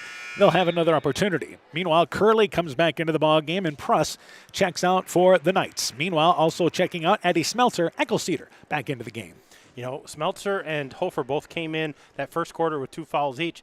They're still sitting at 2 fouls. Second free throw, banks long by Whitman, and a nice box out there by the guard Sandberg to clear things. Back left side, ahead of the pack, driving in is once again Lehrman. Her shot no good. Rebound by Whitman, and the ball taken away by Curley, but I think they're going to call Curley for a reach-in. North Cedar staying down there defensively with 3 girls converging along Whitman. Well, anytime there's a rebound, the closest girl for sure is trying to stop the ball, but there's always a second girl, and this time a third, but they're kind of locking things down there and giving Edco a hard time getting out of the defensive backcourt. We have time as Lehrman has to fix a shoe, tie things up, and we'll go back to action here now with 2 minutes left in our third quarter. And Edco brings it into the offensive end.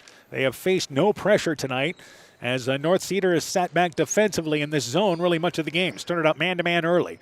And a high post area to Whitman, right side to Hofer. High post area, Whitman from the elbow, 15-footer, no good. Rebound back into the hands. Following up her shot is Whitman. Crashed the glass, banks it up and in from the left side. 51-25, good hustle by the Vikings. Yeah, nice job by Whitman, the sophomore there, just crashing the board, the junior, putting that thing right back in. Sandberg on top to Doman. A little more wise of where Doman is now, and North Cedar is going to turn her over. Tried to go to the left wing, goes off the hands of Sandberg.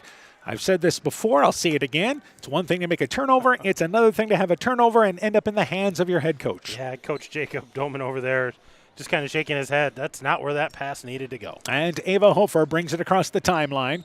90 seconds left in the quarter. McKenna Hofer, cross-court pass to Cedar. Open, left wing for 3 off the front of the rim, no good. Long rebound by Sandberg. Here's a chance to run for North Cedar. Sandberg drives in, left-handed layup. It is up. It is in. Fouled, count the basket.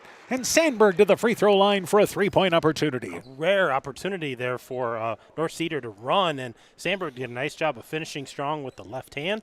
go to the free throw for the bonus. And for North Cedar, this has been a solid third quarter as coming back into the game, Schilling along with Smeltzer, McKenna Hofer, and Whitman check out. But they've basically played this to a standstill here in the third. Yeah, they've held their own. They haven't given up a lot of ground. Haven't gained a ton of ground yet either. And at the free throw line, it is up and it's off the back of the rim. And the rebound, it goes off the front of the rim. And it's picked up there by Schilling. Left side, Cedar, left baseline for three. Got another one. 54-27, Edco doubling up North Cedar. We approach now 1 minute in our third quarter. Vikings led by 22 at the half. It's 27 quickly right now. On top, Lehrman. Lehrman drives in, takes a tough shot from the elbow, off balance, no good. Rebound goes out of bounds. Brisky had a chance to grab it, let it go out of bounds, and it will be last touch by the Vikings. So the Vikings, with 47 seconds to go, another substitution. Sandberg checks out. Sauer in for North Cedar. North Cedar trying to get a little momentum here, maybe get a bucket and stop before quarter. Doman to Schrader, pulls up, 10-footer, no good. Tipped out the rebound, but into the hands of Brisky. Brisky leads the break, drives in, takes a jump shot from offside the elbow. The shot no good. Rebound by Hofer, saves it back to Cedar. Left side for three, got another one again. Back-to-back threes by Cedar, and the Vikings lead by 30 now. And just like that, he hit a couple of threes. We talked about him maintaining that deficit. All of a sudden, it got a little bigger. And here, wide open right side for three is Sauer. No good. Rebound pulled down there by McKenna Hofer. We're inside 15 seconds left in our third quarter. Yeah. I would expect the Vikings here to try to play for one, but they got to find an open shot. Baseline to Brisky. Brisky at the drives in, tried to take a shot there. I believe she's looking to pass it. They're going to call the foul on the floor. 3.8 seconds to go as Brisky tried to drive into the lane. So Edco will take it out of bounds. 3.8 seconds to work with here. Well, I think Brisky wanted to shoot that, but knew that she wasn't going to be able to get a shot off, so looked to kick it out.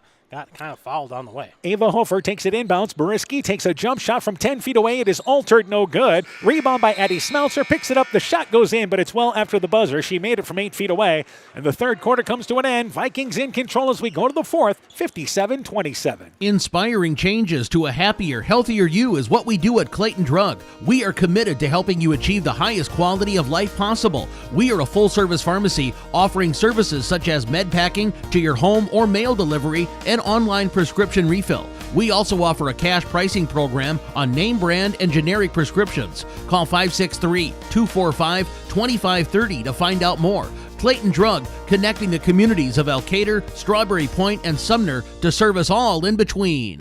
Edco Basketball is brought to you in part by Blooms Flowers Gifts and More in Edgewood, J&J Land Solutions in Edgewood, Rockaway Appliance and TV, the home of quality service with the lowest price guaranteed in Prairie du Chien, Waukon, Decorah, and Viroqua, by the Loena Savings Bank, member FDIC, and Norby's Farm Fleet in Northeast Iowa.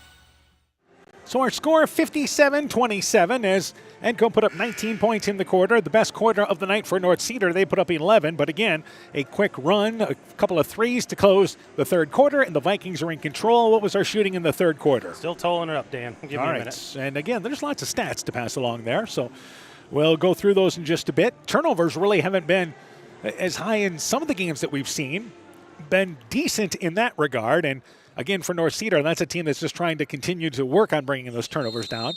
Edco in that quarter was 7 of 22, 4 of 10 behind the arc, 1 of 4 from the free throw line. For North Cedar, they were 4 of 15 and 0 for 1 of the free throw line. Meanwhile, North Cedar has the ball knocked away by Addie Smeltzer. Actually, it's knocked away by Ava Hofer to Addie Smeltzer, but she misses the driving layup, and it goes out of bounds. Stays down here with Edco. North Cedar got back defensively. For Edco, Cedar, Ava Hofer, also out there as well as Addie Smeltzer, Schilling, and again, Brisky. Checking out of the game is going to be Lehrman for North Cedar. Curley back in, so it's Curley, Sauer, also out there Sandberg, Schroeder, as well as Doman. And the inbounds pass goes off the hands of Schilling in the near corner, out of bounds, and an unforced turnover by the Vikings. Turnover-wise. For the turnovers in that third quarter, Edco didn't have any, so they're at 4 for the game. For North Cedar, only 2 turnovers, so they're sitting at 12 for the game. So pretty clean all the way around. I think both teams absolutely thrilled by that. They try to go to Curley at the high post, but Addie Smeltzer digs in defensively and gets the steal. So the Vikings turn them over right as we're talking about it. Addie Smeltzer, left side to Eckelceder. Eckelceder back over to Hofer, left wing to Addie Smeltzer. Smeltzer left side, Eckelceder open off the left wing for three, leaves it short, and the rebound bounces to Doman. Eckelceder started to go down the court as she felt like that one was through. And back on the offensive end is Sandberg for North Cedar. 7 minutes left in the fourth. Sandberg drives in, just throws it up from 10 feet away. Shot no good. Bariski the rebound, and she'll lead the break. Bariski slides in right side, but leaves the layup short. Schilling gets the putback. It is short. Rebound again into the hands of Bariski. Bariski facing the basket. The shot, it is up. It is in. Fouled, count the basket. And the Vikings now just padding stats, leading by 32. Well, and I think Bariski got a finger maybe in the eye because she kind of stopped play and was like, trying to make sure maybe she had a contact in or something, and then all of a sudden, ball kind of fall at her feet. So she's like, I'll put it in, I'll get a foul, I'll go shoot a free throw. McKenna Hofer checks back into the game. Ava Hofer will check out. Meanwhile, North Cedar will check Schroeder out of the ball game.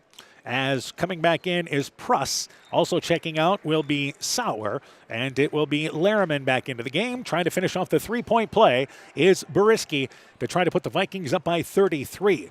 Free throw on its way there, and it is good. So it's 60-27. If you're North Cedar here, you've played well the second half. You want to stop from this game being 35 points, and they're going to take a timeout to talk about this. 6:46 to go in the fourth. Edco in control at 60-27. Hi, this is Cody from Torkelson Motors in Elgin and Walk-On. At Torkelson Motors, we believe that student involvement in activities is a great way to help grow our communities, and we are proud to help sponsor this game for your enjoyment. We've been serving Northeast Iowa since 1926 and appreciate the business that our customers have given us and the support they provide to our area schools and communities. So the next time you are in need of a new or used vehicle or a repair, stop into Torkelson Motors, where we've been selling cars the old-fashioned way with a friendly smile and a handshake right here next door in Elgin and Walk-On. Being good at life means getting your finances in order so you can focus on the moments that matter most. With over 175 years of experience, New York Life Insurance Company offers insurance and financial solutions you can benefit from while you're well living. For trusted guidance, contact your local agents, Andrew Reimer or Troy Springer with your Vision Financial Group, proudly located and serving the beautiful Guttenberg community. Call Andy or Troy at 563-252-2471. Start planning today for peace of mind tomorrow. Your Vision Financial Group is not owned or operated by New York Life. 6:46 to go in our fourth. 60-27 Edco in the lead. Let's get you caught up to date on a score. Turkey Valley leads Central at the half, 37-11. So Turkey Valley, which beat Keyhigh the other night, again into the rankings at number 10 this week in Class 1A. And you have Southwind beating MFL Marmac 20-8. That's in the big school side of the Upper Iowa Conference. So things in the early season become very interesting already. Meanwhile, North Cedar, after the timeout, they bring it into the offensive end with Lehrman. And with it on the left wing area is Sandberg. And back out on top, it is again Doman. Right side launches up the three. Shot no good. Rebound. McKenna Hofer saves it out of bounds into the hands of Schilling.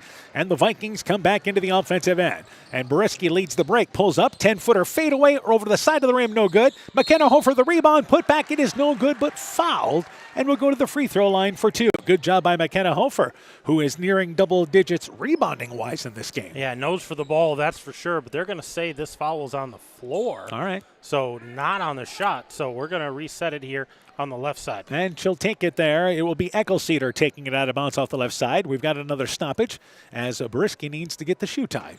And Dolman, she missed that three that time. That's her first miss of the night, so she's been shooting lights out for him. Eckelceder takes it out of bounds. Inbounds to Bariski. Bariski, they work it back left side to Eckelceder. Open, left corner for three. Shot no good. Ball, the rebound there, getting a hand on it was McKenna Hofer. Could not haul it in, and it's finally cleared by Doman, and then Doman is fouled, I believe, by Schilling in the backcourt. So North Cedar will take it out of bounds in the backcourt on our first whistle of this fourth quarter against Edco. North Cedar has committed two. Yeah, we don't want to get into a foul situation here. Edco kind of got things in control, so don't want to put the Knights at the foul line. All right, another score to pass along. Clayton Ridge leads West Central 24-14 at the half. Meanwhile, North Cedar offensively, driving right side to Lehrman, and Lehrman there trying to kick it into the corner. Edco here, 2-3 zone, by the way. Currently at the high post area, tied up immediately by McKenna Hofer, who dug in defensively. It's a turnover there on the alternate possession rule. It goes back to the Vikings. Yeah, just saw an opportunity, and the girl driving picks the ball up, kind of has it at chest height, and McKenna Hofer reaches in, ties him up, get a turnover, give the ball back to the Vikings. And they'll work it right side offensively with Ava Hofer. McKenna now has it. It's actually Smelter at the point guard spot now. Schilling has it in the deep right corner. McKenna Hofer over to Smelter. Smelter left side, Cedar open, left side, another three, got it! Cedar makes it 63-27, and I believe we have a timeout now here, and this is a 30-second timeout. We'll take it with them. The clock will be moving. Vikings go up by 36. We'll take this break. Winter storms can create broken tree limbs and power outages as well as a dangerous landscape. Ice-coated power lines can continue to carry electricity whether sagging or on the ground. If you see low-hanging or downed power lines, assume they are energized and deadly. Stay far away, keep others away, and report the location. Your electric cooperative cares about keeping you safe. That's the power of human connections. Alameda Clayton Electric Cooperative, your touchstone energy cooperative. When making up a to-do list, don't forget to include servicing your car at Edie's AC Delco Service Center in Garnavillo. Your car should have the best care, and Edie's will make sure of it. Stop in or call 964-2186 to make an appointment. Tires worn out? Well, Edie's can replace them. Need a tow? Call Edie's at 964-2186. Kay, Lynn, and Todd invite you to stop by and fill your car's tank with fuel at Edie's AC Delco Service Center in Garnavillo. Edie's open 7 a.m. Mondays through Saturdays. So Edco goes to the bench. They will bring in 4 new players during that timeout with a moving clock here. Chance to get some of those JV kids playing. They will keep Cedar on the court for right now for Edco. Meanwhile, driving right side, it is Dolman, dribbled it off the foot there out of bounds, and it goes back there to Edco. Meanwhile, into the game is number 22, Josie Deer. She played in the first half earlier. 54 into the game, Alexis Wessels. Wessels, another freshman into the game. Number 52 into the game in Caitlin Closer. She is a sophomore. And also we have in there one more player. Faith Kirby. Yep. Faith number 20. And there's Faith. She was kind of blending in over on the far sideline area. And I think we've got Alyssa Meyer in there. That's not Alexis Wessel. All right, so wrong on the program. Wrong on the program, yep. She's number 55 and not 54. Meanwhile, Edco loses in the offensive end. The ball goes out of bounds. That was a good hustle there by Press trying to track it down out of bounds. Clayton Ridge leading West Central, as we mentioned, 24-14. And it is Southwind now leading MFL Marmac 29-19 at the half. So Southwind held to 2 points in that quarter. Right side offensively, that is Kirby. Back out on top here. They work it left wing to Cedar from 25 feet away. Got it again. Flat out feeling it. 66-27. Edco in control.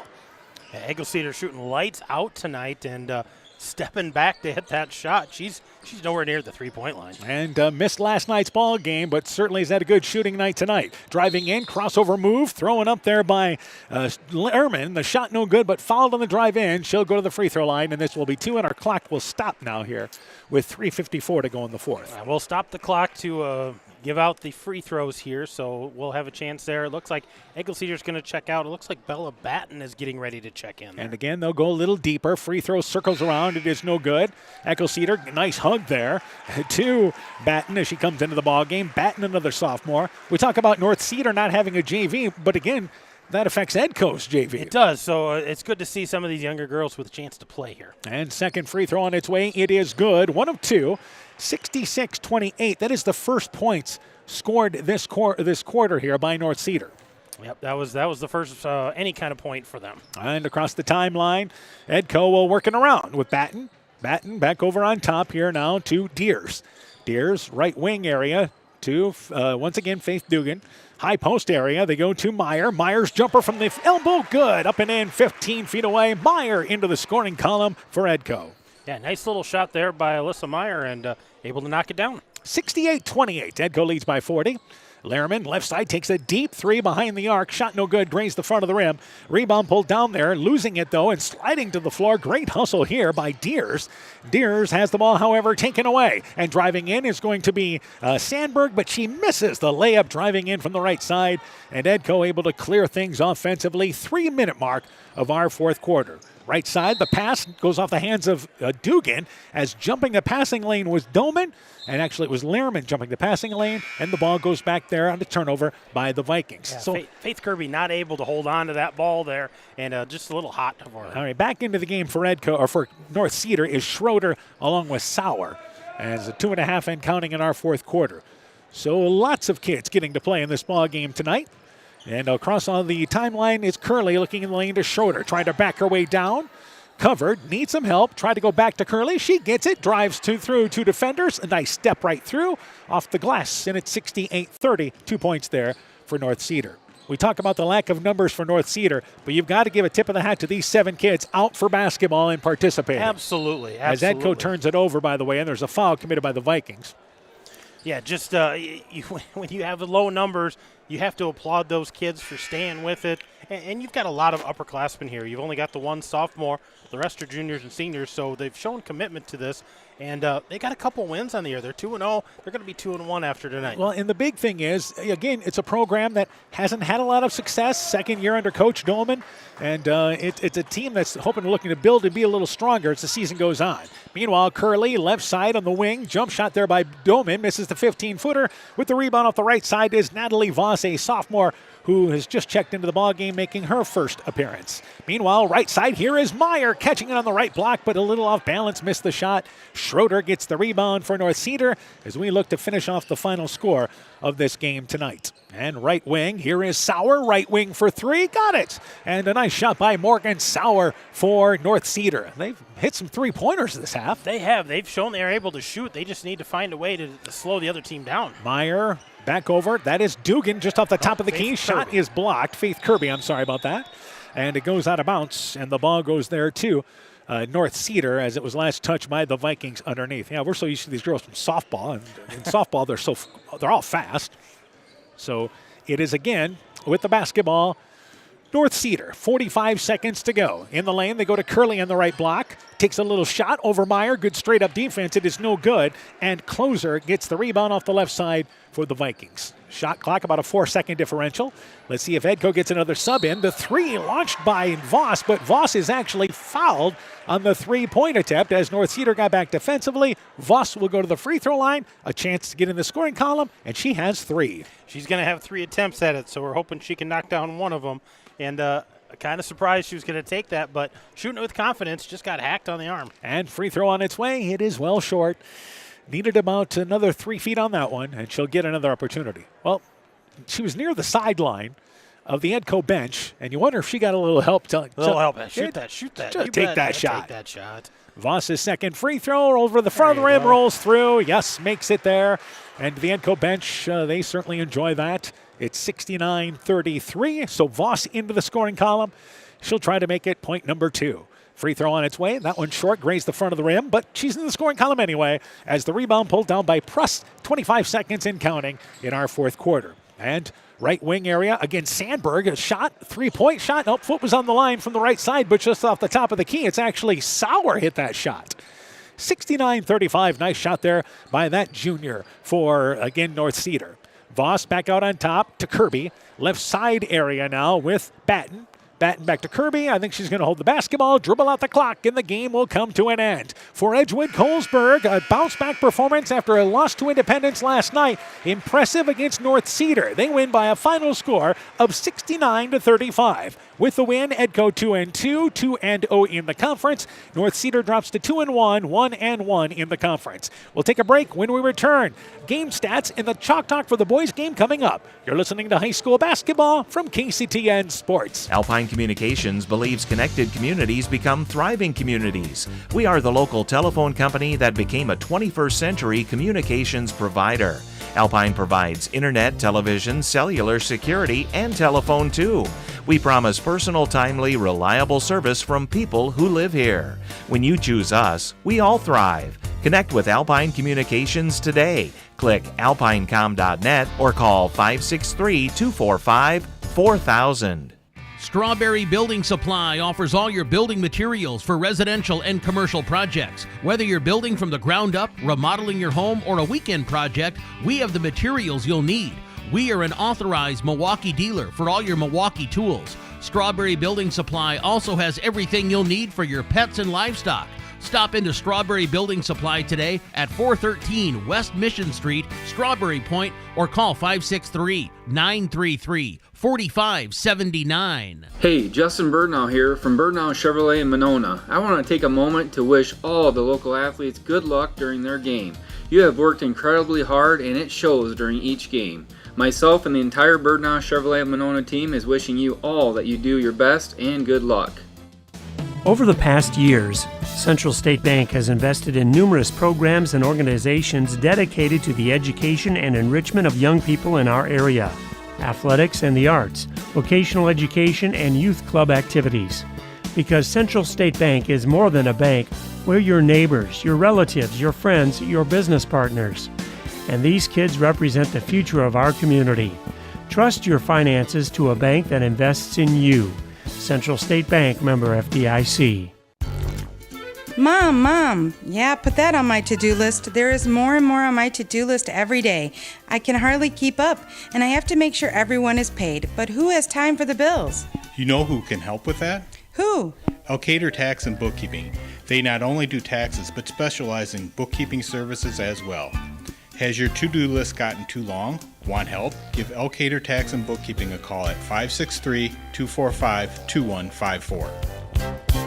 Edco Basketball is brought to you in part by Elkader Chiropractic Center, Dr. Jamie Hammersland, Innovative Egg Services in Elkader, Monona, and Waukon, Guttenberg Municipal Hospital and Clinic. Check out career opportunities at GuttenbergHospital.org. Rivals Inc. Custom Gear, Screen Printing, Embroidery, and online shopping at RivalsInc.com. And by Bruins and James Insurance, your Grinnell Mutual agent in Monona. You're listening to Tri-Rivers Conference Basketball on KCTN, Garnavillo, Elkader, Iowa. Edco girls victorious 69-35 the final score. Let's go through the individual totals, starting here with the Vikings. Boriski leads the way tonight with 23. Rachel Cedar 27. She was hit 7 threes tonight. 8 points for Kendall Whitman, 6 points for Ava Holford, 4 points for McKenna Holford, 2 points for Addie Smeltzer, 2 points for Alyssa Meyer, 2 points for Josie Deers, 1 point for Natalie Voss, 69 points for the Vikings tonight. For the North Cedar Knights, they were led by Lily Dolman. She had 15 points. Those were 5 3-pointers as well. 7 points for Morgan Sauer, 5 points for Reese Sandberg, 4 points for Addison Lerman, 2 points for Kaylee Curley, and 2 points for Emily Pruss. So 35 points for them. And again, 69-35 Vikings victorious. Other girls scores. Turkey Valley leads Central at the half, 37-11. Southwind leads MFL Marmac at the half, 22-19. Crestwood leads North Fayette Valley at the half, 31-15. And Clayton Ridge leads West Central at the half, 24-14. A quick break. Chalk Talk for the boys game next. Edgewood Auto and Towing is an automotive repair shop, tire dealer, and 24/7 towing service. We offer full service work on all autos and semis. Our highly skilled mechanics provide quality workmanship and will get you back on the road in a timely manner. Check out our current tire rebates by calling 563-928-7333 or stopping into Edgewood Auto and Towing for complete terms and conditions. Cedar Tax and Bookkeeping are proud supporters of all of our local high school sports teams.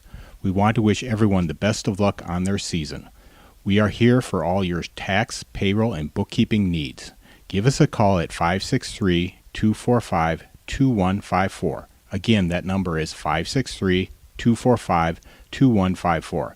Thank you from Kurt and Ann at Elkader Tax and Bookkeeping, located in downtown Elkader. It's time now for the Knights Vikings boys game. The North Cedar boys were a young team a season ago, but feel that they've learned a lot through that experience. They figure to be improved this season. For Edco, a good start to conference play as they shut down East Buchanan on Tuesday night. This is a team that is different from a season ago. They look to build off Tuesday's performance. Time now for game number 2 with North Cedar and Edgewood Colesburg. Tonight's Chalk Talk for the boys game coming up next on KCTN. NEAT is connecting more and more homes and businesses to reliable, fast broadband internet in Northeast Iowa. NEAT's fiber optic network has expanded and is now offering speeds up to 1 gig in and around Monona, Luena, St. Olaf, Farmersburg, Postville, and surrounding rural areas. NEAT Fiber provides high-quality internet, television, and telephone services at the speed of light. For more information on how to upgrade your speed and services, visit NEITEL.com or call today, 877-638-2122.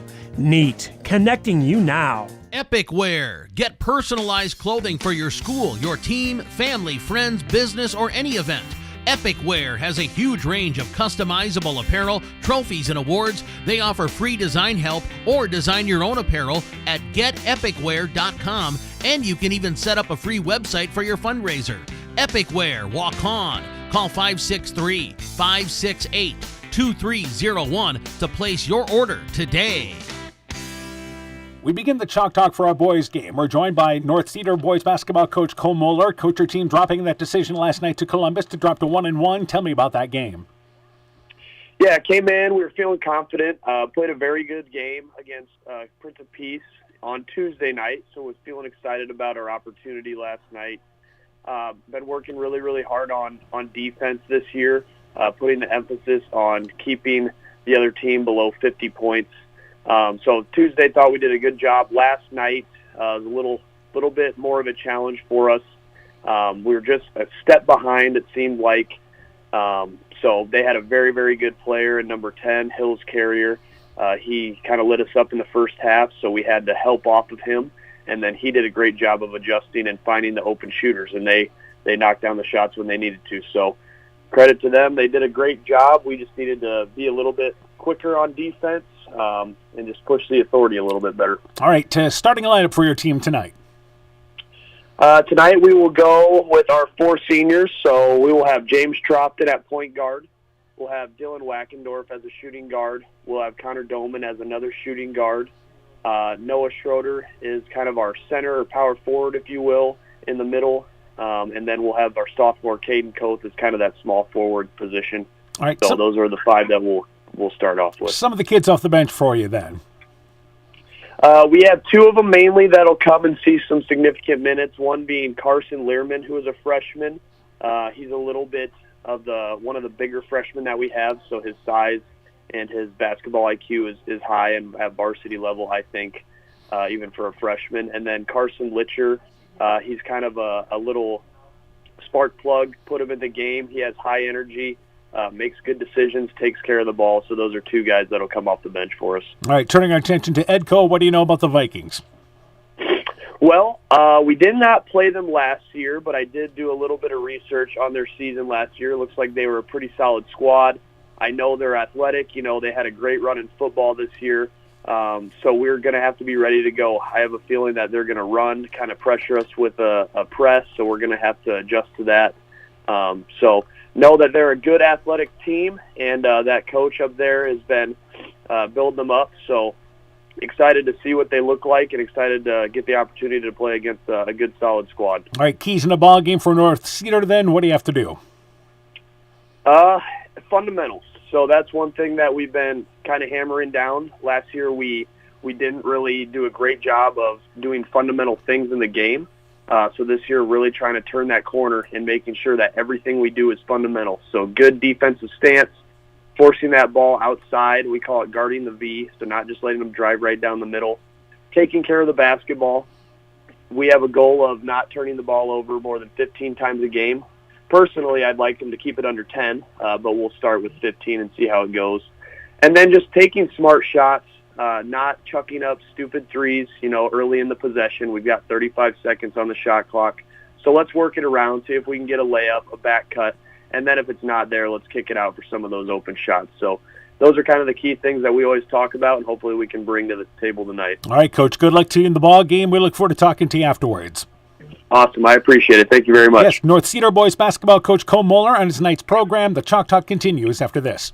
People's State Bank is a locally owned and managed bank with convenient locations in southwest Wisconsin and northeast Iowa. If you're looking for a place where you're more than just a number, but still have access to convenient technology and low fees, People's State Bank is it. As a community bank, they're proud to support many of the local charities, county fairs, community events, and more. When you become a part of People's State Bank, you can be confident that you're standing with a good cause. People's State Bank, member FDIC. Scooter's Coffee in Manchester offers a variety of coffees, smoothies, blenders, and breakfast food products served all day long. Scooter's Coffee offers fast and friendly service, too. In a hurry? Use the Scooter's Coffee app to order, pay, and earn rewards. Simply stop at the drive-thru window and pick up your order. Scooter's Coffee is open Monday through Saturday, 5:30 a.m. till 8 p.m. and Sunday, 6 a.m. till 8 p.m. We look forward to seeing you at Scooter's Coffee in Manchester. We continue the Chalk Talk for our boys game. We're joined by Edco boys basketball coach Justin Olin. Coach, our team winning the season opener 49-25 against East Buchanan. Tell me about that game. Yeah, it was I've been so happy with our guys this year. They've come with such an energy and such a togetherness of that we understand we have to do it together, and that's kind of how we played that game. Our goal is to really control the tempo of the games this year, and I thought the guys did a great job. We pushed EB into a lot of errors, mistakes, making them play way too fast for what they wanted to do. Those errors led to good opportunities for us to score. Defensively, we played really, really solid, rebounded the ball well, which that all just leads to good things. And that was kind of what really set the tone for the night. And we didn't score well in the first half. You can tell maybe we were a little nervous being the season opener. And in the second half, we did a much better job of attacking and getting opportunities for each other. And it just was a real good season opener for us for the guys to see the couple weeks of work that they've put in together or what we're capable of doing. All right, let's go through starting lineup for your teams tonight. Yeah, tonight I'll be starting Jack Stager, and Jaden Miller at my guards, and then at my posts I'm going to be going Carter Batten and McCoy Oland. All right, some of the kids off the bench for you then. Yeah, it's nice. We're pretty deep. Everybody can play. We got Cale Helmerich, Billy Hoffman, Connor Balls, and Carter Knipper been giving us great minutes off the bench so far to start the season. All right, turning our attention to North Cedar, what do you know about them? So what I've seen on them this year, they really didn't lose anybody from last year. They're super scrappy. They remind us a lot of us in the fact that they're really hungry to win. They haven't had a whole lot of success the last few years down there, and you can tell this group's really put a lot of work together. They play hard. They're not very big, not super physical, but they play really well together. So we're going to have to really make them uncomfortable, make them speed up, play at a speed that doesn't fit their game, and we're just going to have to be really physical, getting position and getting the ball inside to really set the tone tonight, I feel. All right, Coach, good luck to you in the ball game. We look forward to talking to you afterwards. Hey, I appreciate it, Dan. Great talking to you. You betcha. Edco basketball coach Justin Olin on his Viking program. The Chalk Talk continues after this. Northern Country Co-op and Viafield are now Nexus Cooperative, your full-service ag partner, supplying all your agronomy, energy, feed, grain, and lumber needs. Our highly knowledgeable and experienced team utilizes the latest technology in feed manufacturing, agronomy services, precision ag, plant and animal nutrition, energy products, and grain marketing to keep our customers ahead of the rest. Stop in today at any of our 26 locations across northern Iowa and southern Minnesota, or visit us online at nexus.coop.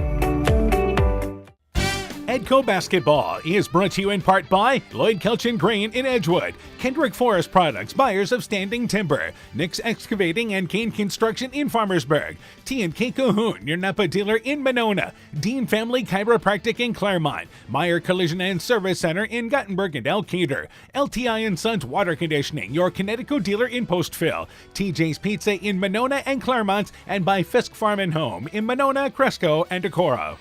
Welcome back to Edgewood. Welcome back for the boys game, I should say. Our girls final tonight. Edco victorious over North Cedar, 69-35. Updates on other girls games. Turkey Valley leads Central going into the fourth, 49-12. Southwind leads MFL Marmac, 22-19 going into the third. Crestwood leads North Fayette Valley going into the fourth, 49-21. And in the third quarter, Clayton Ridge leads West Central, 31-18. We're ready for our boys game. North Cedar and Edco. North Cedar comes in 1-1. The Vikings are 1-0. You've got a minute. Let's talk about these two teams quickly. Well, I think if you are the Knights coming up here, you need to take care of the ball. You got to find that hot hand shooter. You're going to have to rebound because Edco's going to bring a lot of defense. They're going to try to control the pace. I think for Edco, one thing they got to find some post play. They've got some guys out there with some experience. They need them to get involved in their offense. They lost some scoring from last year. They lost some rebounding. But they've got a lot of weapons back, and they've got tons of quickness on the court. And defensively is where they are going to hang their hats, but they want to get better certainly offensively as the season goes on because they've got a lot of quickness. So they want to really force teams to kind of run the court, believe it or not. Yeah, they're going to force the tempo however they want, and if you're North Cedar, you got to learn to control the tempo to how you want it, and that's going to be tough tonight. And the other thing is for North Cedar, I should say, they only got 8 guys tonight, just like the girls. This is a ball game there where you're going to log minutes for their starters. Yeah, and Edco's going to make you go up and down the court for sure, so you're going to have to make sure you're conditioned tonight. So once again, public address announcer Kevin Ellsbury ready to go with our boys game here now with Edco and North Cedar. Take it away there on the court side. Welcome back to Edgewood-Colesburg High School for this basketball game between the Knights of North Cedar and your Edco Vikings.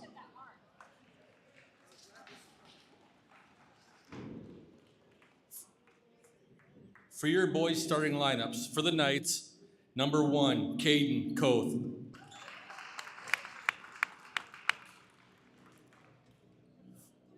And for the Vikings, number 14, senior Carter Batten.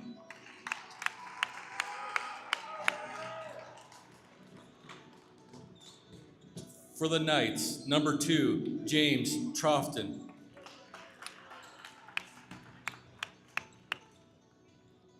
For the Vikings, number 20, a senior, Carson Ingalls.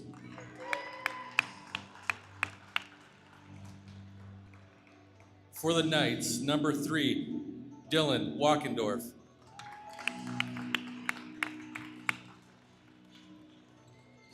For the Vikings, number 22, sophomore, Jaden Miller.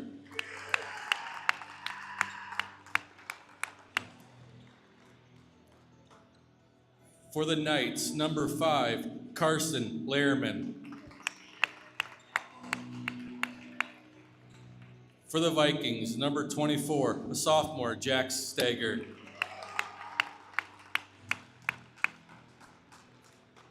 And for the Knights, number 15, Noah Schrader. And for the Vikings, number 50, a senior, McCoy Olin. The Knights are coached by Cole Moeller and assisted by Zach Sander. The Vikings are coached by Justin Olin and assisted by Rob Fankhauser and Corey and Connor Putz. Thank you very much there. There's your starting lineups for our ball game tonight here on KCTN with Edco and North Cedar. Again, our girls final 69-35. Edco victorious in our girls game. For the Knights, it will be Wackendorf to do the jump ball for them. And again, neither team, what you would say, has a tremendous amount of size, but a little bit of an edge there goes to Edco because you've got a 6'7" kid that's coming into the game in Helmerich. Yeah, he'll be coming off the bench, and he's going to give you a lift there. And jumping up there was Batten for Edco, along with Wackendorf, and the tip is won by Edco. They're into the offensive end. Ingalls left side, Stager with the basketball on the left wing. North Cedar will come out here and play 2-3 zone. Stager right side, working it over there to Miller. Miller looking to go in the lane there to Batten, but the ball knocked away, tracked back down near the sideline by Miller. Back over left side offensively, and Ingalls looks in the lane area. The ball knocked away by North Cedar, goes out of bounds underneath the basket. I believe it's going to go back to North Cedar. They say last touch by Edco. Our officials now talking here after our official along the baseline went over to the side judge to ask his opinion, and then our crew chief came in and said, no, it's going to stay down here, and they want the shot clock down to 7 seconds. Yeah, they want to reset that shot clock because no shot, and Edco's going to maintain possession. And by the way, our officials in that first game did an outstanding job tonight. Stager trying to get it inbounds. Miller goes back to Stager in the right corner. Back out on top. And Ingalls with it, left sideline area, launching the three. It's going to be, once again, Batten. The three-pointer is short. As a matter of fact, it's a shot clock violation, and the ball goes back to North Cedar. It was that short. Yeah, he was off on that, had to rush that three-pointer. So we're going to give the ball back to the Knights. And full court pressure here by Edco. They'll play 2-2-1. Inbounds Trofton, and Trofton traveled with the basketball. Again, turnovers are going to be a key, and really for both these teams if we see full court from both. Yeah, if we see some pressure, we see some aggressive defense, we know we're going to get it out of Edco. We'll see what we get out of North Cedar, but we're going to expect some turnovers, but you want to limit those as much as you can. Stager left side to Miller. Miller picked up immediately out of that zone, and they work it right side to Batten. Batten on the wing. Goes back out on top. Stager at the elbow. Covered. Right side, that's Miller. Pump fakes. Pulls up. 10 feet away. Jump shot on its way off the side of the rim. Missed it strong to the left. And Lehrman gets the rebound there for, once again, the Knights. Quickly back offensively. Wackendorf beats the pressure. Rolling to the basket. Left side is Koth. And he lays it up and in. Textbook there. Able to beat the press down the field. Yeah, once he got through the back court, got into the front court, they had a 4-on-1, and McCoy Olin was kind of on an island out there. So offensively, back over here with working the basketball around is Ingles. Ingles to Miller. Miller back out on top, and they'll work it right sideline now. Batten goes underneath to Miller. Miller cut off left side. Jump shot there offered by Ingles. 15 feet away. It is good. And the Vikings on the board 90 seconds into this game. Yeah, a little 1-2-1-1 pressure here, really forcing the issue in the backcourt. And again, able to beat the pressure is North Cedar, and rolling to the basket and scoring the easy layup is Wackendorf. They're 2 for 2 on beating the pressure, and they lead 4-2. And I think it's the backside. Once they beat the pressure to one side, it's that backside wing that's got to get into the front court. Ingles tried to work it in the lane to Olin. The pass deflected, knocked away. Loose ball picked up there by the Knights. Offensively, Schroeder. Schroeder left side to Wackendorf. Vikings, by the way, will also play 2-3 zone. In the corner, Koth. Koth, a sophomore, left side to Trofton. Trofton looking in the lane, an errant pass, and Oland knocked it away, and they say last touch by North Cedar. As Oland went after the basketball along with Schroeder there on the left side of the basket, and a turnover by the Knights as it turns out. Give it back to the Vikings. They're going to reset here in the offensive end and try to find a way to get a basket. Another girls score. Southwind leads MFL Marmac 26-23 at the end of 3 in a game that has just went to a halt. Ingles, left side to Batten. Batten at the elbow. Nice feed over to Olin, who rolls to the left side of the basket, uses the left hand, puts it off the glass. Good move there by the post player. We're knotted at 4. Yeah, good find and a nice finish by the post. Wackendorf trying to beat the pressure. They do. Left side to Trofton. Trofton, bounce pass, and getting back is Stagger. Talked about that quickness. Stagger cutting through on a bounce pass to Schroeder, and he kicked it out of bounds on the baseline. It goes back to North Cedar. Better rotation that time by the Vikings, getting back and not giving up the easy bucket. So they'll take it off the right side. Again, the Vikings stay in that 2-3 zone. And rolling to the basket, driving in left side is Trofton. The shot, it is up, it is in, fouled, count the basket. As Trofton just came down from the free throw line there and cut left side. Yeah, went come off a screen and then just slipped into the middle of the lane there, goes up strong. Gets hacked on the backside. It looks like Miller is going to get the foul on that one. And that'll be the first whistle against the Vikings. Free throw by Trofton. It is good. And it's 7-4 in North Cedar, the early lead. Ingles in the corner to Stagger. Back quickly offensively. And Ingles goes left side to Batten. Batten back over on top. Ingles with it. Right sideline area now with Miller. Miller works it top of the key to Stagger. Stagger drives down into the lane, pulls up, 12-foot jump shot, leaves it flat off the rim. Olin the rebound, saves it back to Miller. Miller at the elbow on top, the left wing area now to Stagger. Stagger bounce pass in the lane to Batten, post-up shot over Schroeder, and it's no good. It was altered, left it off the front of the rim, and it is Lehrman clearing things away for the Knights. Back offensively, Koth. Koth back over on top here. And actually looking in the lane. They try to work it down low to Schroeder, but intercepted by Stagger. Stagger the lead to Batten. He's able to catch it and traveled with the basketball. He was about a half a step ahead of being able to catch it and lay it up in stride and tried to reset as the pass was just a little bit ahead. Yeah, trying to get his feet under him so he could go up strong with that. Not able to do it in stride and had to shuffle both feet to kind of get where he needed to be, and they got him travel on. Our first substitution of the night is Carter Knipper for Edco as he checks in and Ingles checks out. Meanwhile, double team and traveling with the basketball, making a freshman mistake. Lehrman stopped his dribble right as he came across the timeline, and the double team converged. Yeah, that coffin corner up there, and he had nowhere to go. Ends up going down to his knees, and that's what gets the travel call. Stagger across the timeline, halfway through quarter number 1. Batten in the corner to Miller. Miller drives in, nothing. Back over on top to Batten. Right side to Stagger. Stagger, as they look for Olin in the lane area, they work it back over on top. Stagger off the right side and looking to drive baseline, but cut off. And good defense here by North Cedar. Shot clock's down to 10. Miller open, pulls up, 15-footer, nails it. Good job by Miller getting inside that 2-3 zone to create a little spacing. Yeah, got below the guards, but just above those bottom 3. Trofman into the offensive end. Schroeder left side tries a pass as they tried to lead the break. Cutting through was Lehrman, but he's overshot as he cut through the right side, and a turnover gives the ball back to the Vikings. Well, and we said we were going to have some turnovers in this, but that's 5 already here on North Cedar in the first half of this first quarter. And again, they want to keep it down below 20 if they can, and hopefully within around 15, according to Coach Mueller. Meanwhile, Ingles back into the game. Batten checks out. High post area to Miller. Miller right side to Stagger. Stagger jump stops, takes a fadeaway 8-foot jump shot, aired it out long. And the rebound pulled down there by, once again, Ingles. His put back no good, left it off the front of the rim. Here back in the offensive end, it's Koth. Koth tried to go in the corner to Trofton, and again, just too quick. They threw it out of bounds, and these are the unforced turnovers that have plagued the Knights. Well, the sophomore Koth there just one-handed that one, trying to whip it out to the corner. Not able to get a little control on that, so it didn't go where he wanted it to be. And again, North Cedar not putting on any full court pressure as it's inbounds now here to Stagger.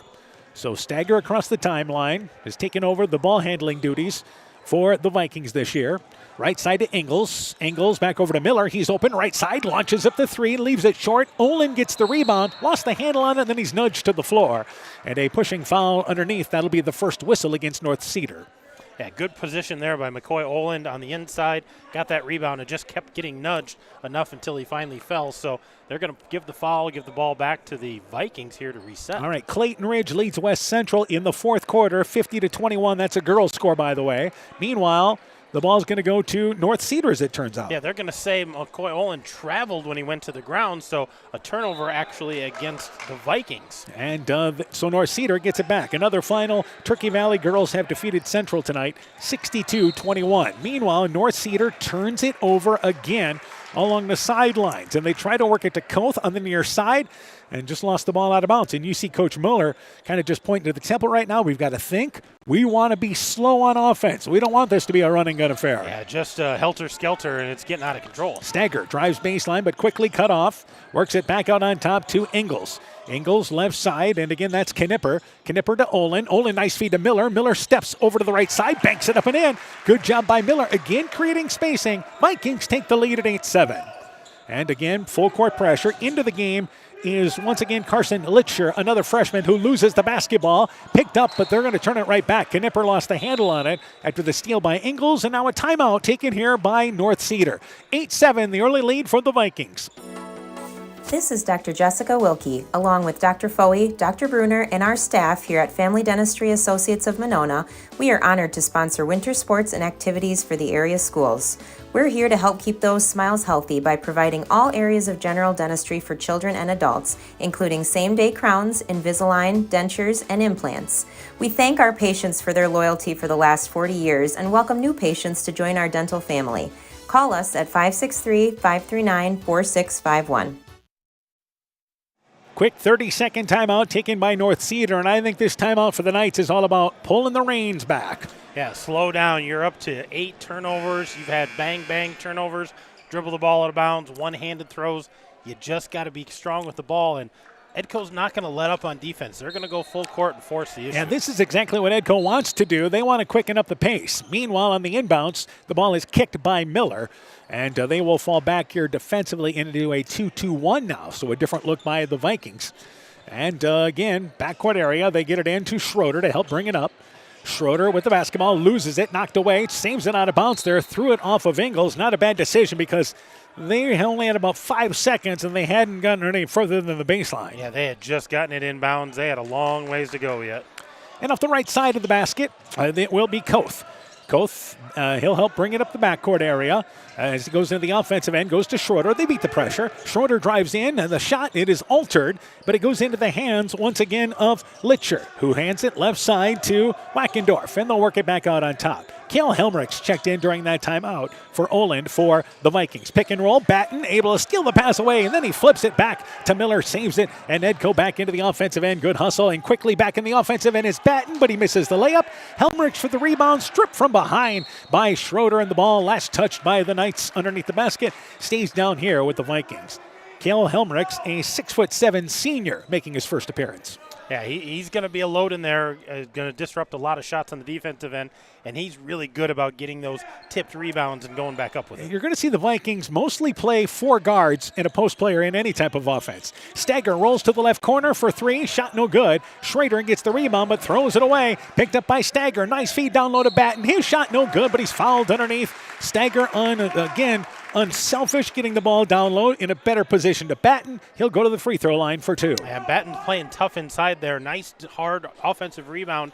Goes up strong with it, gets hacked, but it's still able to get that shot off, so that shows a lot of strength out of Carter Batten. And Batten again has 2. First foul on North Cedar. Free throw, it is good, 9-7. Edco in the midst of a quick 5-0 spurt.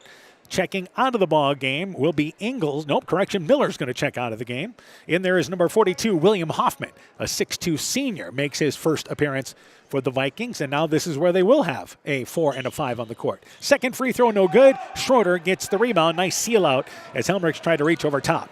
So backcourt area with it is Trofton. Trofton at the elbow, stops, needs some help, needs somebody to come help him out, and he's fouled on the reach-in. Vikings converge, but a reach-in foul committed by the Vikings. I think that may be Ingles. I think that was Ingles on the backside, and I think he had the ball the first time. The second time, when he went in with both hands, that's when he got a piece of the arm. And by the way, it was not on Ingles. Third foul committed against the Vikings. So I believe there's no number 2 out there, so it's got to be 20. Well, I believe he put up 44. So, and Helmrichs was in that area. Meanwhile, the shot launched in the lane by Trofton. It is no good, and the rebound pulled down there by the Vikings. Stagger offensively pulls up inside the free throw line, misses the 15-footer. Batten the offensive rebound, but he misses the putback. But again, Batten, right place, right time. He'll go to the free throw line for 2. Yeah, and I believe Batten made that first free throw earlier, so I think we're at 9-7 there. They just corrected that. So a chance to extend the lead a little bit here with about a minute to play in our first quarter. And the foul committed by number 25, and that for North Cedar. Well, we don't have a number 25 even on the court. So I wonder if that was 15 that was supposed to be on. Either way. All right, Helmrich out, Olin back in. Schroeder checks out for North Cedar. Into the game is Wackendorf. Well, and they're putting up 15 with 2 fouls now, so that had to have been on number 15. That's Schroeder's second. All right, free throw. It is no good, and they are unable to add to that lead as the rebound pulled down there by Koth. So backcourt area, Wackendorf dribbled through the pressure, stripped out of there by Batten. Batten drives in, right-handed layup. It is up and in. That was a nice effort by Litcher trying to get back. But again, good job by Batten, and then North Cedar turns it over. Again, quicken up the pace. Not a good thing for the Knights, and another turnover. And I don't think they understand that the Vikings are forcing this tempo. They're making him go a little faster, and they're getting out of control. That's what's causing. They're up to 12 turnovers in this first quarter. Stagger takes it inbounds. Rolling to the basket is Batten, and a nice screen set by Hoffman, and he lays it up and in. Hoffman, of course, used to getting a block out there, and it's 13-7, 6-point lead for the Knights. Meanwhile, knocked to the floor is Trofton, and a reach-in foul committed by Hoffman that time. Yeah, and they're going to get this foul against Hoffman here, but looks like the Vikings only their 4th, so not to the free throw line quite yet. 42 seconds to go in the quarter. Helmrichs and Ingles check back in. Stagger and Hoffman check out. And by the way, the foul that time they have on number 14. So we seem to be off a number. Yeah, we're off by a number right now because 14's got 0 fouls according to that. So with 42 seconds to go, inbounds to North Cedar. And back out on top to Litcher. Litcher left side, Wackendorf drives baseline, pump fakes, covered. Back out on top, open for 3, Trofton. It's off the back of the rim, no good. Keeping the ball alive is Wackendorf, saves it back to Litcher. Litcher back left side in the corner, and that is again to Trofton. And they'll work it back. Good hustle by the Knights, keeping possession. Litcher drives in the lane, Koth right in the corner to Wackendorf. He's going to take a 3, right wing off the back of the rim. Sliding in easily and getting the offensive rebound is Lehrman, and he lays it up and in the left side. Nobody boxed out from the weak side. And we're under 10 to play here. And right side, Ingles. 5 seconds to go in the quarter. Ingles stops. Left side, Miller, deep 3. On its way, it's off the side of the rim. And the opening quarter comes to an end. Vikings lead by 4 at the end of 1, 13-9. You're listening to high school basketball on KCTN, Garnavillo, Elkader, Iowa. Stronger, farther, faster. It all starts with good nutrition. Clayton County Farm Bureau is proud of our livestock farmers who provide high-quality protein needed to fuel our young athletes. The ultimate pre- and post-game fuel-up can be found in meat and dairy foods grown right here. Meat and dairy are natural sources of essential vitamins that support health, energy, and performance. We know our student athletes are the real deal, and Iowa's livestock farmers are committed to helping them reach their goals. To learn more, visit realfarmersrealfoodrealmeat.com. Edco Basketball is brought to you in part by Community Insurance with offices in Edgewood and Delhi, Silver Edge Cooperative in Edgewood, Strawberry Point, and Delhi, Citizen State Bank of Monticello, Hopkinton, Ryan, Manchester, Winthrop, Strawberry Point, Springville, and New Vienna, member FDIC and equal housing lender, Ground Logs and Lumber in Elkader, Timber is a Crop, harvest wisely, Thompson Construction and Monona Overhead Door, Myers Auto Service in Monona, and by Clayton County Recycling in Monona.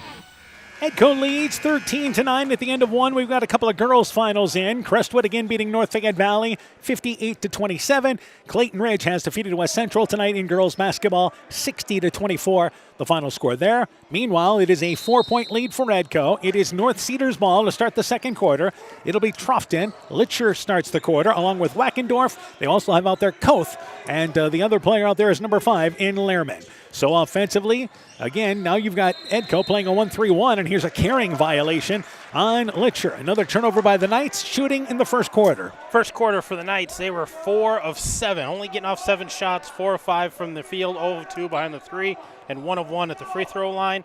For the Vikings, they were 6 of 18, 33%, 0 for 4 behind the arc, 1 of 4 from the line. Miller, he tried to go in the lane in the pass errant, but Ingles able to track it down. They go to Helmrich. So Helmrich's out there along with Miller, who's open. Baseline 15-footer, aired it out long. Rebound by Helmrich, put up and in from the left glass. Good job by Cale Helmrich on the weak side. 6-point lead for the Vikings. Ingles also out there, Stagger, and they lose the ball. It's picked up by Ingles. Ingles back to Stagger. Will try to get the starting 5 at some point, but Stagger scores the layup. All right, timeout taken by North Cedar. It's Stagger, Ingles, also out there, Miller, Olin, and Helmrich. 30-second timeout. Vikings suddenly lead by 8. When I started out in the car business, my dad gave me some good advice. Hi, it's Forrest Brown with the Browns family of dealerships. What my dad told me is when you sell someone their first car, you need a good sales department. But if you expect to sell them their second, third, and fourth car, you better have a great service department. Visit any one of the Browns family of dealerships in Guttenberg, Elkader, West Branch, or Victory Ford in Dyersville and find out why Browns is your hometown dealer, no matter where your hometown may be. North Cedar using their second timeout here, trailing by a score of 17-9, and things starting to slip away for the Knights. Yeah, they need to regroup here and try to find a way to handle this pressure, and they're having a hard time getting it in on the baseline. And Wackendorf, 5-second violation, and this for North Cedar. You just took a timeout to set up what you wanted to do, and then you can't get it inbounds on the pressure, and a turnover gives the Vikings the ball underneath the right side. And give kudos to the Vikings. They took a guy off the ball, gave it a different look. And left side to Stagger. Stagger drives up, pulls up, middle of the lane, 10-foot jump shot, banks it long. Olin got the rebound there, comes down with it, and I believe he's fouled. So the foul there is committed by North Cedar underneath. Boys scored a pass along. Keyhigh leads Postville at the half, 23-16. The score of that ball game. That game's actually a little ahead of ours tonight. It is. It is. Well, no girls game. Yeah, they just had JV varsity boys tonight. Stagger back out on top to Miller. Miller, right side to Ingles. Ingles wide open on the right baseline. 8-foot shot. It is good. That's a shot he's got to take and make. And a 10-point lead for the Vikings. Yeah, Vikings off the ball here and forcing North Cedar to get a little different look. That 2-2-1 is what they're running. Trying to dribble through the pressure and bailed out by contact is Litcher. And the ball will go to North Cedar in front of the Edco bench. That is our first whistle of this quarter against Edco. Yeah, and they gave that to number 20, and he was not involved with that play, so I'm not sure who the foul was on there. It was either Olin or Stagger. Yeah, we're just kind of guessing on the fouls tonight. I don't think things are working right. Yeah, something's not quite right up there. So maybe we'll just have to go without tonight. So inbounds, Koth gets it cross court to Wackendorf. And now, again, Edco stays in that 1-3-1 with Ingles playing the top. In the corner to Troughton. Troughton in the lane to Koth. Back to Troughton. He's open. Deep left corner for 3. Got it. Needing a basket there is North Cedar. Troughton hits the 3 from the corner. They're back within 7. Yeah, Troughton, scores points for them, able to knock down shots. And baseline, Olin stops on the right block. Saves it back to Stagger, who pulls up middle of the lane. 8-foot jump shot, leaves it short. It is no good. That's a shot he's got to take as well. And the rebound pulled down by Lehrman. So back in the offensive end, Wackendorf on top to Litcher. Litcher pulls it back out on top, looking back toward a Wackendorf. He takes a little 1-foot runner up and in from 8 feet away. Just the floater along the baseline. And North Cedar, 6 minutes to go in the second, back here within 5. A very athletic move there by Wackendorf, just floating the teardrop up and letting it drop through. And right wing to Stagger. Stagger to Olin on the right block, backs his way down, pump fakes, takes the shot. It's off the side of the rim. Olin gets his own rebound, tries to step through the lane, turn around 6-footer. It's off the back of the rim, and then he came over the back. Good hustle, kept working at it underneath, and comes up empty though. And the ball goes back there too. The Knights. Yeah, Olin working hard underneath there and just not able to come up with it. And then he just comes over the guy's back trying to get a third rebound, and they're going to get a sub in there to go with him, but it looks like he's going to go out of the game. Yeah, Olin checks out along with Helmrich. Ingles back into the game is Batten. Also in there as well as Hoffman back into the game. And number 40 making his first appearance in Connor Balls, another sophomore, 6'1" sophomore. Across the timeline, they get it to Litcher double teamed and goes left side, knocked away, taken away by Stagger. Here's the fast break over to Miller. Miller drives in, right-handed layup up and in, basket in transition, and the Vikings go back up by 7. Yeah, a little finger roll by Miller there, elevating and finished strong. Backcourt area, Litcher got away with a travel. No, he didn't. The official late with the whistle, but it's a travel nonetheless. And again, try to get the legs going there before the ball moving. And another turnover by North Cedar. Well, and give kudos to the Edco defense. They are forcing the tempo, forcing the pace here, and they're forcing these turnovers. Not all of these are on North Cedar. And off the right side, inbounds to Miller, and Miller fouled on the inbounds play as they set up a stack formation off the left side of the lane, and Miller goes to the free throw line for 2. Yeah, he's going to have to earn them here, but a nice set there out of a stack, just throwing it over top, and he elevated to shoot it, and looks like the defender got a piece of the arm before he got a piece of the ball. And he'll go to the free throw line for 2. So Miller's free throw on its way. It is good. Miller, again, for the Vikings, is a guy they're going to lean on this year to score. I mean, he has that ability. Well, that first game against East Buck, he had 12 points, 4 steals, and 6 rebounds. Second free throw popped in and out. It is no good. Hoffman tipped out the rebound, but Wackendorf picks it up, and then a foul by Hoffman. So both teams with 2 fouls now. 5 minutes and 10 seconds left in the half. Back to an 8-point lead for the Vikings. They've led by as much as 10 in this first half. Well, but they're going to force North Cedar to take the ball the length of the court. They're going to start again on their baseline, back in this 2-2-1. And this is so tough for North Cedar because you're so young at some positions that it's easy to get the pace quickened up on you. So back offensively, Litcher, a freshman. That's what we're talking about there. Right side, it works it to Lehrman, another freshman. The ball knocked away, and it's taken away by Edco. And Balls picks up the loose basketball. So back into the offensive end, Stagger, right side to Miller. Miller on the right wing goes in the lane to Hoffman from the right block, brought the ball down, but he's able to save it to Stagger. Stagger left side to, again, Batten. Batten in the lane, Hoffman, right side, Miller open right side for 3. Leaves it long off the side of the rim on the right side, and the rebound pulled down by Wackendorf. Had a good look. Absolutely. Wackendorf behind the back dribble in the lane. Stops. Left side to Litcher. In the corner. Deep 3 by Troughton. The shot no good. Rebound cleared on the weak side there by Hoffman for the Vikings. Left side Batten in and out of his hands, but he saves it back over. They work it right side to Miller. Miller traveled with the basketball. Yep, moved the feet before moving the ball. Miller is sophomore, and again, Edco gets a little younger when they go to the bench. They do, but, they've got a lot of skilled guys in those younger classes, and I don't think they let off athletically when they come in. Oh, Stagger and Hoffman check out. Back into the game, Ingalls along with Oland. We have a final score. South Wind defeats MFL Marmac tonight, 38-34, the final score. Troughton pulls up, left side, wide open on this. He able to beat the pressure, but missed the little shot outside the lane from about 6 feet away. And back offensively is Miller for Edco. Halfway through quarter number 2. Miller left side to Batten. Batten in the lane, down to Hoffman, and works it back out on top. That was actually the Balls. Right side, Miller. Baseline, drives, pulls up outside the lane. 6-foot shot, up and in. Nice job by Miller. Did not settle for the 3 there. Yeah, he was outside and could have taken that long ball, but decided to drive. So South Wind handing MFL Marmac their first loss of the season. That's a big win for South Wind. In that small school division of the Upper Iowa Conference. I'm sorry, yes, you're right.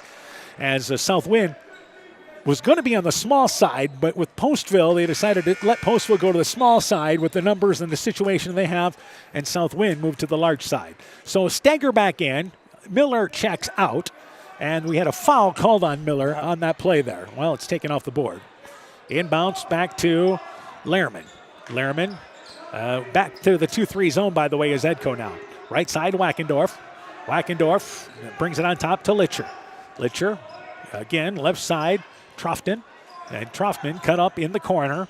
And again, Litcher stopped along the baseline, needs a little help, and it goes on top and throws it right to Batten. It's a steal. Batten able to drive in, uses the right hand, but too strong from the right side. Rebound by Ingalls and scores the putback off the right side.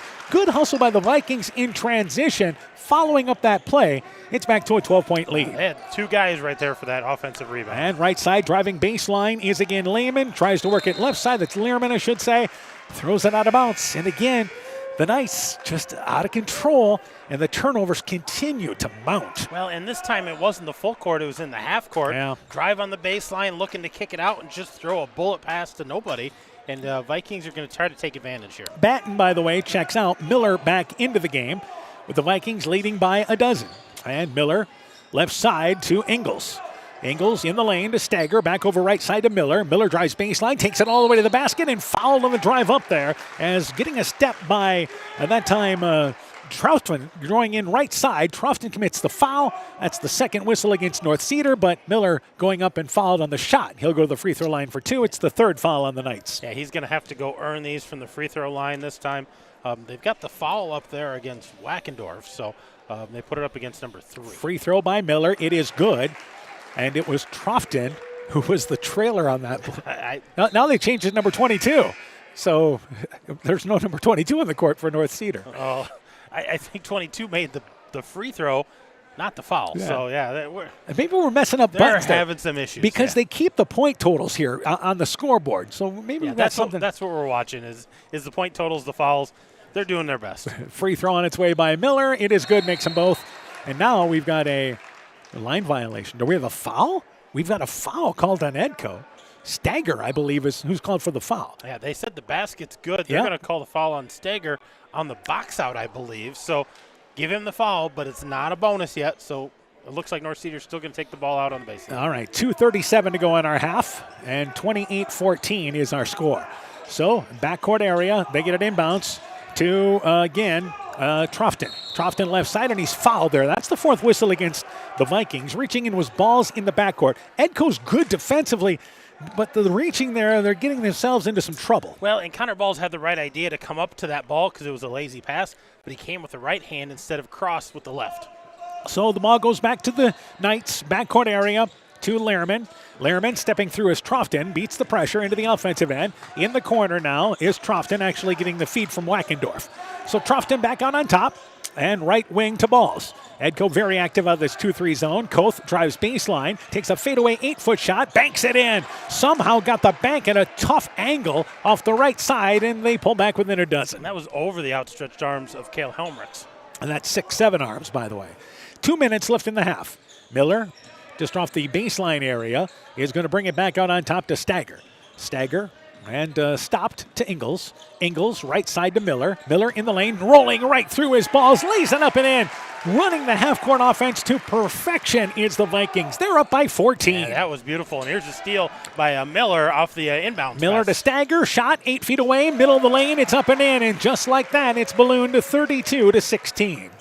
And still not having an answer for this pressure defense. The Knights are having a hard time with it. And back out on top to Wackendorf. Wackendorf to Koth. Koth drives in the lane to Wackendorf. Right side, open for 3. That shot launched there by Litcher. Shot is no good. Miller got the rebound. Knocked away from behind, but into the hands of Ingles. Ingles to Stagger. Stagger drives baseline, wraparound pass to Balls. Balls in front of the basket, off the back of the rim, slides right through. And Balls off the bench with a couple of baskets. 18-point lead. A couple of big baskets there and working hard in the post. And that's Connor Balls, the 6'1 sophomore.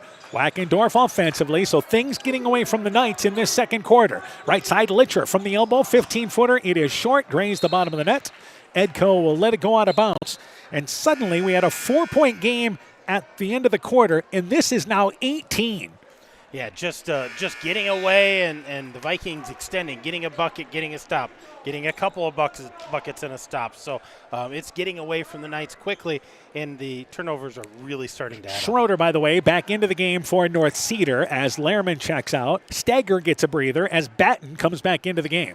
Batten left side in the lane to Miller at the free throw line. Left side back to Batten. Batten to Miller. Miller right side to Ingles, who drives in. Bank shot 6 feet away. Uses the glass. Nice touch there. 20-point lead now for the Vikings. And this is getting to the point where maybe North Cedar wants to take a timeout. Well, this is another 10-0 run by the Vikings. Wackendorf actually beats the pressure. They get it ahead to Koth, and Koth scores the layup. They play through, cut the deficit to 18, inside 20 seconds left in the half, and Coach Olin says, let's work for 1. Yep, they're going to try to get a basket here with the shot clock turned off. Batten to Miller.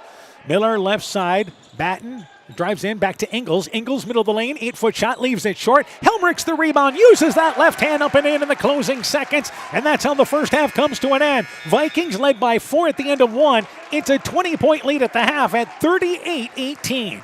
When we return, first half stats and coaching interviews from the girls' game. You're listening to Viking Basketball from KCTN Sports. At Freedom Bank, we're proud to cheer on the hometown athletes who give it their all. You'll see us in the stands, on the sidelines, and throughout our communities, supporting the players, coaches, and families who make Northeast Iowa a great place to call home. Whether it's on the field or in your financial life, we're here to help you reach your goals. Visit us in Elkader, Monona, Postville, or Waukon and experience the difference of a 100% employee-owned community bank. Freedom Bank. We empower success. Edco Basketball is brought to you in part by Edgewood Convalescent Home and Lincolnwood Assisted Living, Northeast Iowa Sub-Drains in Strawberry Point, Farmer Savings Bank of Colesburg, Elkport Garber, Strawberry Point, Arlington, Elgin, and Wadena, member FDIC, St. Olaf Ag Sales and Service, Culligan Water Conditioning in Elkader, Carr Auto Group online at karautogroup.com, Bacon Concrete in Postville, and by Furniture Showcase in Allwine, lighting showroom, flooring, furniture, and window treatments. Welcome back to Edgewood. Again, our halftime score, Edco leads 38-18. We're joined now by North Cedar girls basketball coach Jacob Doman. Coach, first off here, you were concerned about pressure defense that you were going to see from Edco. Yep. Did some good things, handling it from time to time, though. Time to time, yeah. They were not getting in a really good position, but they're kind of all over the floor. Very good pressure on us, so it was a little tough to kind of do what we wanted to do. And like I said, the girls weren't always in position where I wanted them, and then it seemed like we wanted to maybe dribble their heads down a little too much instead of looking down the court, where a lot of times we had the back person wide open and just we couldn't see him at the time. So that's the way it goes. Well, and I think we saw in the third quarter, I think you saw a great stretch of basketball that you see what this team can be. Yeah, and hopefully we can improve on that. Coming in here, knew Edco was going to be a tough game. You know, they're a strong team, kind of got some older seniors to kind of rely on there, and we knew we needed to stop Lily and Rachel, but it's like we just kept losing them in the mix, and kind of defensive rotations weren't working. But that's a lot of things we need to work on in practice, and we'll go from there. Yeah, you switched in this ballgame, came out girl to girl to start with, and switched to a zone, right? Yep. It seemed like they were getting around us in that man, and like pregame talk, I was talking a little bit about stopping Lily. And we couldn't get it done tonight. So. All right, some positive for you, obviously. Lily Doman, 5 3-pointers, 15 points. Yeah, 5 of 6 from three-point line. Yeah, it was good to see her shooting well tonight. I was kind of hoping that she would square up a little bit more. I think it was in the third quarter. I can't remember, third or fourth quarter when they called that timeout. I'm like, Lily, just be ready. They're probably going to try to stop you from shooting now. You're the threat now, so just be ready for that. But pump fake and drive. I wish you'd do that a little bit more, and then. Ball reversals and stuff like that, getting it to her, and but yeah, we'll take 5 for what'd you say, 5 for 6? 5 for 6 from the 3-point line. We'll take that for her. All right, now what's coming up for you guys here? We got 3 games again next week. That was another thing tonight. We're coming into we played 3 games this week, 2 really tough games with 7 girls. They played a lot of minutes, and I'm very proud of the girls the way they stepped up the last 2 games. But yeah, next week we got 3 again. We got Marquette Catholic at home, Durant at home, and then go to Cal-Weed on Fridays. So. It'll be 2 home games, like I said, and then, traveling not too far away from home, so we won't have an hour-and-a-half drive. All right, Coach, good luck to you guys. All right, thank you. Hope to catch up with you guys. Yep. North Cedar girls basketball coach Jacob Doman talking things over there about his Knights team. They dropped the decision earlier tonight by a final score of 69-35. A quick break. We'll be joined by Viking basketball coach Steve Putz when our halftime show continues after this. The Woodland Eye Clinic in Elkader and West Union are proud sponsors of high school sports. We are committed to bringing our patients the highest level of total eye care with detailed one-on-one attention. Our offices offer the newest technology and equipment with a professional team of experienced staff that is committed to you. Call us today for your next total eye care appointment. The Woodland Eye Clinic in Elkader and West Union supports all of our local athletes taking the field or court this season. This is Chris Holbert, General Manager of Hall Roberts Son Incorporated in Postville. We would like to wish the area student athletes both a safe and successful sports season. We have been a community-based company since 1864, servicing and supporting the area ag industry with products necessary for daily success. We look forward to continuing to serve and support both the ag industry and high school athletes in our surrounding communities. Thank you and good luck from the families at Hall Roberts Son. Welcome back to Edgewood. Our final score of our girls' game, 69-35, Edco victorious. Halftime of our boys' game, Vikings lead 38-18. Halftime show continues. We're joined now by Edco girls basketball coach Steve Putz. Coach, first off here, it's an interesting start to this ball game, but again, what you guys do defensively is just continue to pull away. Yeah, no, exactly. I mean, we want to start out early, right, with a little pressure full court just to kind of set the tone, set the pace so they don't get in a rhythm. That's kind of what this team is built to do, to start games. And then once we do that, we just settle in our half court and try to disrupt things, and they did a nice job again tonight. All right, let's talk about, first off, Rachel Cedar, 21 points, and all of them coming on three-pointers. Yeah, no, exactly. I mean, Rachel, you can't say enough about her. I've been working with her probably since she's been in 6th grade with her three-point shot. So after putting, that 5-6 years in like she has, and also the range that she has. So it was nice that she was able to hit that 7th one tonight as far as to break the school record even. Yeah, and again, had chemotherapy yesterday, you mentioned. Yeah, exactly. She only had that yesterday, right? So that just says something about her. I mean, it's just amazing what she's going through and what she's doing. All right, Lily Boriski, just a double-double machine for you. Yeah, no, I mean, she's the core of the team, right? I mean, she's been averaging 28 points a game for me on the year. I mean, and double rebounds most every game. So, I mean, it kind of sets the tone with her, and she's kind of been sick too through it all. So I mean, once we get her healthy, I mean, as far as that goes, I hate to see what she can do even more. All right, Kendall Whitman, 8 points off the bench, a good lift. Yeah, no, she's been she's been coming on. I mean, she's a key contributor tonight. She was huge tonight on getting the rebounds and putbacks and just setting good screens, and she's really coming to her own. Yeah, only 9 turnovers tonight. Your young guards continue to grow. Yeah, no, they have. That's what I told them tonight after the game. I mean, Ava and Addie, they matured so much this year. I mean, they're contributing scoring too. I mean, Ava's been my second leading scorer on the team up to this point before tonight. So that was kind of their goal, and they were like, we had that talk. She's like, they were so glad that they did get the minutes last year, right? Because they feel more comfortable even this year, and it's showing, right, that early in the season. All right, quick turnaround, games Monday and Tuesday next week. Yeah, no, it'll be right back to it, right? We need good to have a day or two break here, and we'll get right back at it with MFL. They're a good basketball team. They'll come ready to play too, and it'll be a battle, and then they have to turn around and face the Mac Valley here at home. I mean, it's never easy, right, on a given night, but this team, we're built for it, though. I really do. I mean, I told the team after the game, even before the game started, they have the making of this year to be something very special, and they got to believe in it in the team and just buying in as a team and said, I'm just here to guide you through it. Yeah. And you guys are the one doing all the work, and it's up to you. But, I mean, it's set up to be something pretty special. All right, good luck to you guys. We'll talk to you before Monday night's game, all right? Sounds good, Dan. I appreciate it. You betcha. Edco girls basketball coach Steve Putz on his Viking team victorious early tonight by a final score of 69-35. Quick break. When we return, first half stats, second half action. You're listening to high school basketball from KCTN Sports. The vets and vet techs at Veterinary Associates of Clayton County offer a wide variety of services for all animals. We believe in treating every patient as if they were our own pet and give them the same loving attention and care they receive from you. Call our office at 563-245-1633 to make an appointment today. The Veterinary Associates of Clayton County are proud sponsors of Central Elkader Sports.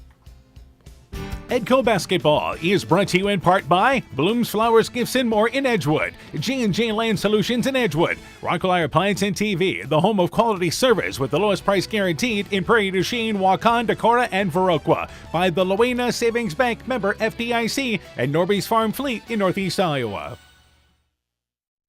Welcome back to Edgewood. 38-18 Edco leads here. At the half, they had a 4-point lead in the first quarter. At the end of the first quarter, they outscored North Cedar 25-9 in the second quarter. We turn things over to Aaron Hamann. Let's go through the first half totals, and let's start here first off for the Vikings. For the Vikings, they're led by Jaden Miller. He's got 11 points, 8 points for Carson Ingalls, 5 points for Carter Batten, 4 points for Jack Stigger, 4 points for Connor Bowles, 4 points for Cale Helmerich, 2 points for McCoy Olin, so 38 points.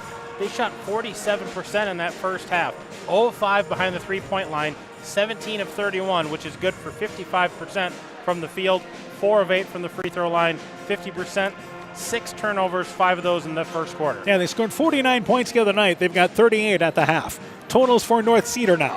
North Cedar is led by a couple of guys. Caden Koth with 6, and 6 points for James Truffton, 4 points for Dylan Wackendorf, 2 points for Carson Lehrman, so 18 points for the Knights. They shot better percentage-wise, 53%, 1 of 5 behind the arc, 7 of 10 from the field. The difference, 15 shots compared to 36 shots for the Vikings, 1 of 1 from the free throw line, and 20 turnovers in that first half. And again, as a team, that's what they're trying to get down to for a game. But that's what they have here at the half. So it's 38-18. Let's update you on boys scores. We probably will not get finals on many of these tonight because they're just at the end of the first quarter. Crestwood leads North Fayette Valley 18-14 at the end of one. Central leads Turkey Valley 16-13 at the end of one. We may get a final from this one. Keyhigh leads Postville at the half 23-16. So we'll continue to keep you up to date as best we can. Vikings basketball to start the second half. Miller, Stagger, Oland. Also out there as well will be Lang and Batten. So here we go as we start the second half. In the lane, it is Lang outside of the lane. Back out on top. Correction, it is Ingles, yes. And they work it back over right, left side now to Lang. Lang in the lane to Oland. Deflected out of there. Picked up by Miller. Miller, free throw line, tried to go, but it's intercepted there. Tried to go to the high post, intercepted there by Truffton. Truffton drives in, crossover dribble, lays it up and in. Sorry we missed that basket there. Our filmer was coming back from the pep band. I was trying to work double duty. It's hard to walk and hard to talk and chew gum at the same time. So back offensively is, again, Ingles, and the ball is knocked away by Truffton, but picked back up by Miller. Truffton, Koth, Schroeder, Lehrman, and also out there is, as well, I believe, number 1 out there in Koth. I mentioned Koth. And Wackendorf is our player. So Edco trying to extend their 2-3 and trap out of it. Koth has it on the baseline. A minute into our third quarter, and a tough pass on the inside, intercepted by Batten. Batten back to Stagger. Stagger drives in, right-handed layup. It's up and in. It was contested by Wackendorf, but strong is Stagger, and they're doubling up the Knights right now. Koth ahead of the pack, able to slide by Olin. Vikings don't get back defensively. They score a layup. We've got a stoppage of play. Do we have something on the court?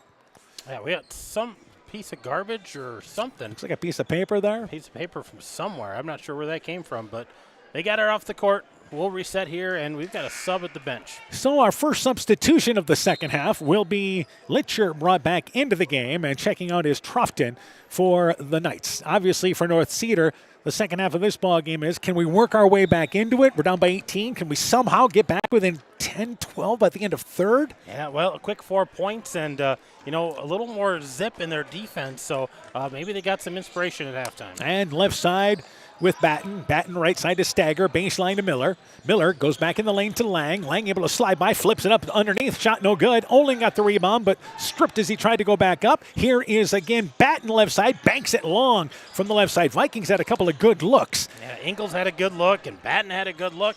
They come up empty. Schroeder fouled by Olin. Caught it at the high post. Their arms were tangled. Olin is the second guy getting caught there, and they'll take it off the right side of the basket. The Knights will underneath. Yeah, they're going to reset on the right side here, and Olin just trying to be aggressive there, trying to knock that ball away, and Coach Olin questioning, did he really get a piece of the arm? Was that maybe some ball? Litcher back out on top, left side, works it there with, again, Lehrman. And here is Litcher. Litcher drives in the lane, a lot of pressure, but able to go to Wackendorf. And Wackendorf has it on the right side. Wackendorf takes a little fadeaway shot outside the left side of the lane, no good. Stagger boxes out, gets the rebound. Ahead of the pack, he's got Batten, but it's deflected by North Cedar. The Vikings try to run, and they turn it over. And Litcher back into the offensive end. Litcher tried to go on top. The ball kicked into the backcourt. It was touched by Lang, wasn't kicked. But either way, Wackendorf able to bring it in the offensive end. At the elbow, right side, intercepted by Miller. Miller's got a fast break opportunity. He takes it up and lays it with the right hand up and in. 20-point lead for the Vikings. First points for them here from Miller in the second half. Yeah, nice steal and a great finish. Smooth at the basket was Miller. And back left side, Koth, baseline. That's the jump shot by Lehrman. 15-footer grazes the side of the rim from the baseline, no good. Stagger with a baseball pass ahead to Batten. They've done that a couple of times, but Batten's shot is blocked. Getting back is Wackendorf. Good hustle back defensively, but the Vikings maintain possession. Yeah, just trying to get ahead of the defense there and not able to finish it. Looks like Cale Helmerich is going to check in, and McCoy Olin's going to go to the bench, our first substitution. And for North Cedar, checking out for them is Lehrman. And back into the ball game is, once again, Truffton. Left side, Stagger, baseline, corner for three. Got it. Vikings go up by 23 at 45-22. Back across the timeline. And just helter-skelter over there. We've got a mad scramble near the North Cedar bench. They lost the ball on the floor. Ended up Trofton, also in that area Lang, and also Batten as well. The ball ends up going out of bounds and last touched by North Cedar. That was a mad scramble indeed. Yeah, Ingalls and Batten in on that trap, and the ball rolls off of a Knight. So they're going to give it back here to the Vikings, look to try to extend this lead. And we've got a stoppage of play, a double foul. I haven't seen this in years. It's been a while, but they got a couple guys pushing maybe down there, and they're going to talk this over and figure out what to do with this. Well, I believe Lang's the guilty party along with Lackendorf. Lang's not out there. It's Batten, yes. So it is Batten and it is Lackendorf. So, yes, so the foul committed there. Ingalls on the other side of the court, by the way. Speaking of Lang, we wanted to talk about Christopher Lang. Still out with an injury. Still with some knee issues, and they're giving the ball back to the Vikings. So I don't know if this is off of a jump ball or they're giving the foul to 14, I think, for North Cedar. Yeah, okay. So, and there's no number 4, and it's on Litcher, who wasn't even near the play. So jump shot in is no good. The ball knocked out of bounds, and it stays down here. So the alternate possession rule, though, was headed Edco's way. So on a double foul, it goes to the possession rule. Maybe that's what they did, is they went with that, and now they're going to talk it over because they're not sure what's going on here. Something at the bench resetting that shot clock maybe. All right, left side, Stagger will take it inbounds to Miller in the corner. Miller back out on top to, once again, Batten. Batten right side to Stagger. Stagger drives baseline, stutter step dribble, try to wrap around pass to Helmrichs. It's knocked out of there, picked up by North Cedar. Ahead of the pack, Trofton, left-handed layup, gets it to slide over the rim. Kind of hung on there for a bit, but slides through. Back to a 21-point lead. Yeah, strange angle there for Trofton, and able to get that to just crawl up over and a nice finish. And it looks like North Cedar's going to sit in that 2-3 zone. Back right side with the basketball is again Batten. Batten left side to Stagger. Stagger again tried to go in the lane. Intercepted once again by Trofton. Trofton layup no good, but fouled on the way up. And he's fouled there, committed by, once again, number 20 in Ingalls. And that will put Trofton to the free throw line. So the Vikings have turned it over back-to-back trips. They have. They got 4 turnovers in this quarter, 10 for the game. And I think that's what Coach Holland's talking with Jack Steger about right now is, hey, just slow things down and let's work our offense. First shot there by James Trofton is a little short, falls off the front of the rim. He's going to get a second opportunity. So again, our score, 45-24, it remains. Batten again out, and back into the game is Oland. Free throw on its way there, and it is no good. It rolled off to the right. They come up empty. Helmrichs gets the rebound. Miller back in the corner to Stagger. Stagger, deep left corner, drives in the lane, stops, needs some help, goes to Olin, and that pass errant. They've turned it over 3 trips in a row. Vikings were pretty good handling the ball in the first half. Yeah, 6 turnovers in the first half, and they've got 5 already. Just a little aggressive and trying to find those angles that aren't really there. And here's going to be a turnover on Schroeder. Another wanted one. To go into the front court, wasn't there, tried to stutter step to keep his foot, throw it in the back court, traveled the basketball. So the turnover, it's become a turnover fest the last few plays, last few stretches. Yeah, nobody's able to get offense going because they can't hold on to the basketball. Knipper in, Stagger checks out. We're halfway through the third quarter. Edco led by 20 at the half, and it's 21 right now. So left side, again, into the game was Knipper. Knipper back to Olin. Olin back over to the free throw line. Jump shot there. It is offered once again by Ingalls, and it's up and in. Got the roll, 47-24, and a nice shot against that zone. Yeah, just a little teardrop at about 8 foot. Wackendorf drives in, tries a double pump layup around the arms of Helmrichs, and again, that's 6'7" arms. Left it short, no good. And the rebound pulled down by Helmrichs. Vikings back into the offensive end. And Ingalls running the point here now and set up the offense a little higher off the top of the key. Ingalls to Miller. North Cedar, by the way, now man-to-man defensively. And Ingalls has it left side. Back out on top to Helmrichs. Helmrichs right side to Ingalls. Ingalls looking for Olin, catches it on the right block, spins middle of the lane, put it on the floor, loses it. He's on the floor. Loose ball deflected out of there, picked up there by North Cedar, and it is picked up by Litcher, and he's promptly fouled by Oland. And how many turnovers is that in the Vikings now this quarter? In this quarter, that's 6. So they've doubled up what they had at halftime with 6 turnovers. And then, McCoy Olin has the turnover. Then he compounds it with the foul. North Cedar wants a timeout. 2:59 to go in the third. It's a standstill. 47-24. Vikings on top. Hey sports fans, take a time out to call Garms Financial Services for all your insurance needs. Whether you need auto, home, farm, health, crop, or business insurance, Garms Financial Services and Grinnell Mutual has you covered. You'll receive quality protection, expert advice, and local friendly service. Owner Brian Bugenhagen, along with his staff, look forward to serving all your insurance needs. Call them today for a free competitive quote. Garms Financial Services, located in Elkader and now also in Monona, your trusted choice agency. Looking for the best suppressors with seamless service? Interested in helping protect your hearing or have questions on the NFA process? Head to Stronghold Corp, your one-stop shop for premium suppressors and unbeatable expertise. Whether you're a seasoned shooter or first-time buyer, we can get the best brands and latest models to fit your needs. Enjoy hassle-free eForms electronic fingerprint processing with our state-of-the-art Cerberus live scan system. Contact us today by heading to stronghold-corp.com for more information. Stronghold Corp, where silence meets precision. So North Cedar uses the timeout. They're down to 2 timeouts. Edco has not taken a timeout in this ball game, but they lead 47-24. So for North Cedar, you would say definitely a better third quarter here as they've been able to get in the offense and actually force some turnovers. They forced some turnovers. They've got some buckets. They're right about where they were at halftime, but not gaining ground, but not losing a lot of ground either. So looking for some positive. Backcourt area, they throw it away after the timeout. That's the second time they've done that after a timeout. Back into the offensive end, it is Edco. They go to Helmrichs in the corner. Helmrichs wraparound pass, tough pass for Knipper, but he's able to save it back to Hoffman, who just came in, and he's able to kiss it off the glass from the left side. 25-point lead for the Vikings. Yeah, nice find there by Carter Knipper after the loose ball. Lehrman in the offensive end, middle of the lane, driving through and slashing there is Trofton. The shot too strong, though. Rebound pulled down by Miller, and he's quickly tied up there by Koth. It'll stay down here with the Knights. Good job fighting after that ball. Couple of scores to pass along. At the end of one, West Central leads Clayton Ridge 19-16. At the half, Crestwood leads North Fayette Valley 39-18. Meanwhile, left side, it will be North Cedar getting an inbounds, and it goes off the hands, off the chest of Lehrman on the inbounds. Tough bounce pass there, and it's been that kind of night. And Coach Mueller is probably shaking his head just as much as we are. That's 26 turnovers for the Knights, and we still got a quarter and plus to play. Yeah, not getting any better here as the game goes on. So now driving in, we've got an offensive foul. This is a moving screen set by Hoffman. Is trying to get through the pick was Knipper there on the right side, and that is the 4th foul on Edco here in the 3rd. Yeah, so from here on out, North Cedar, they can get some more fouls on Edco. They can maybe get to the free throw line, find a way of getting back into this ballgame. Edco again, full court man-to-man here is what it appears they're doing. And in the offensive end is Schroeder, who drives in, lays it over Helmrichs. The shot no good. Schroeder gets the rebound, and he's able to save it on top to Wackendorf. Left side for 3, popped in and out, no good. Rebound by Miller, able to take it away, saves it back underneath the basket into the hands of Hoffman. Good hustle there by the Vikings. Back offensively is again Ingles.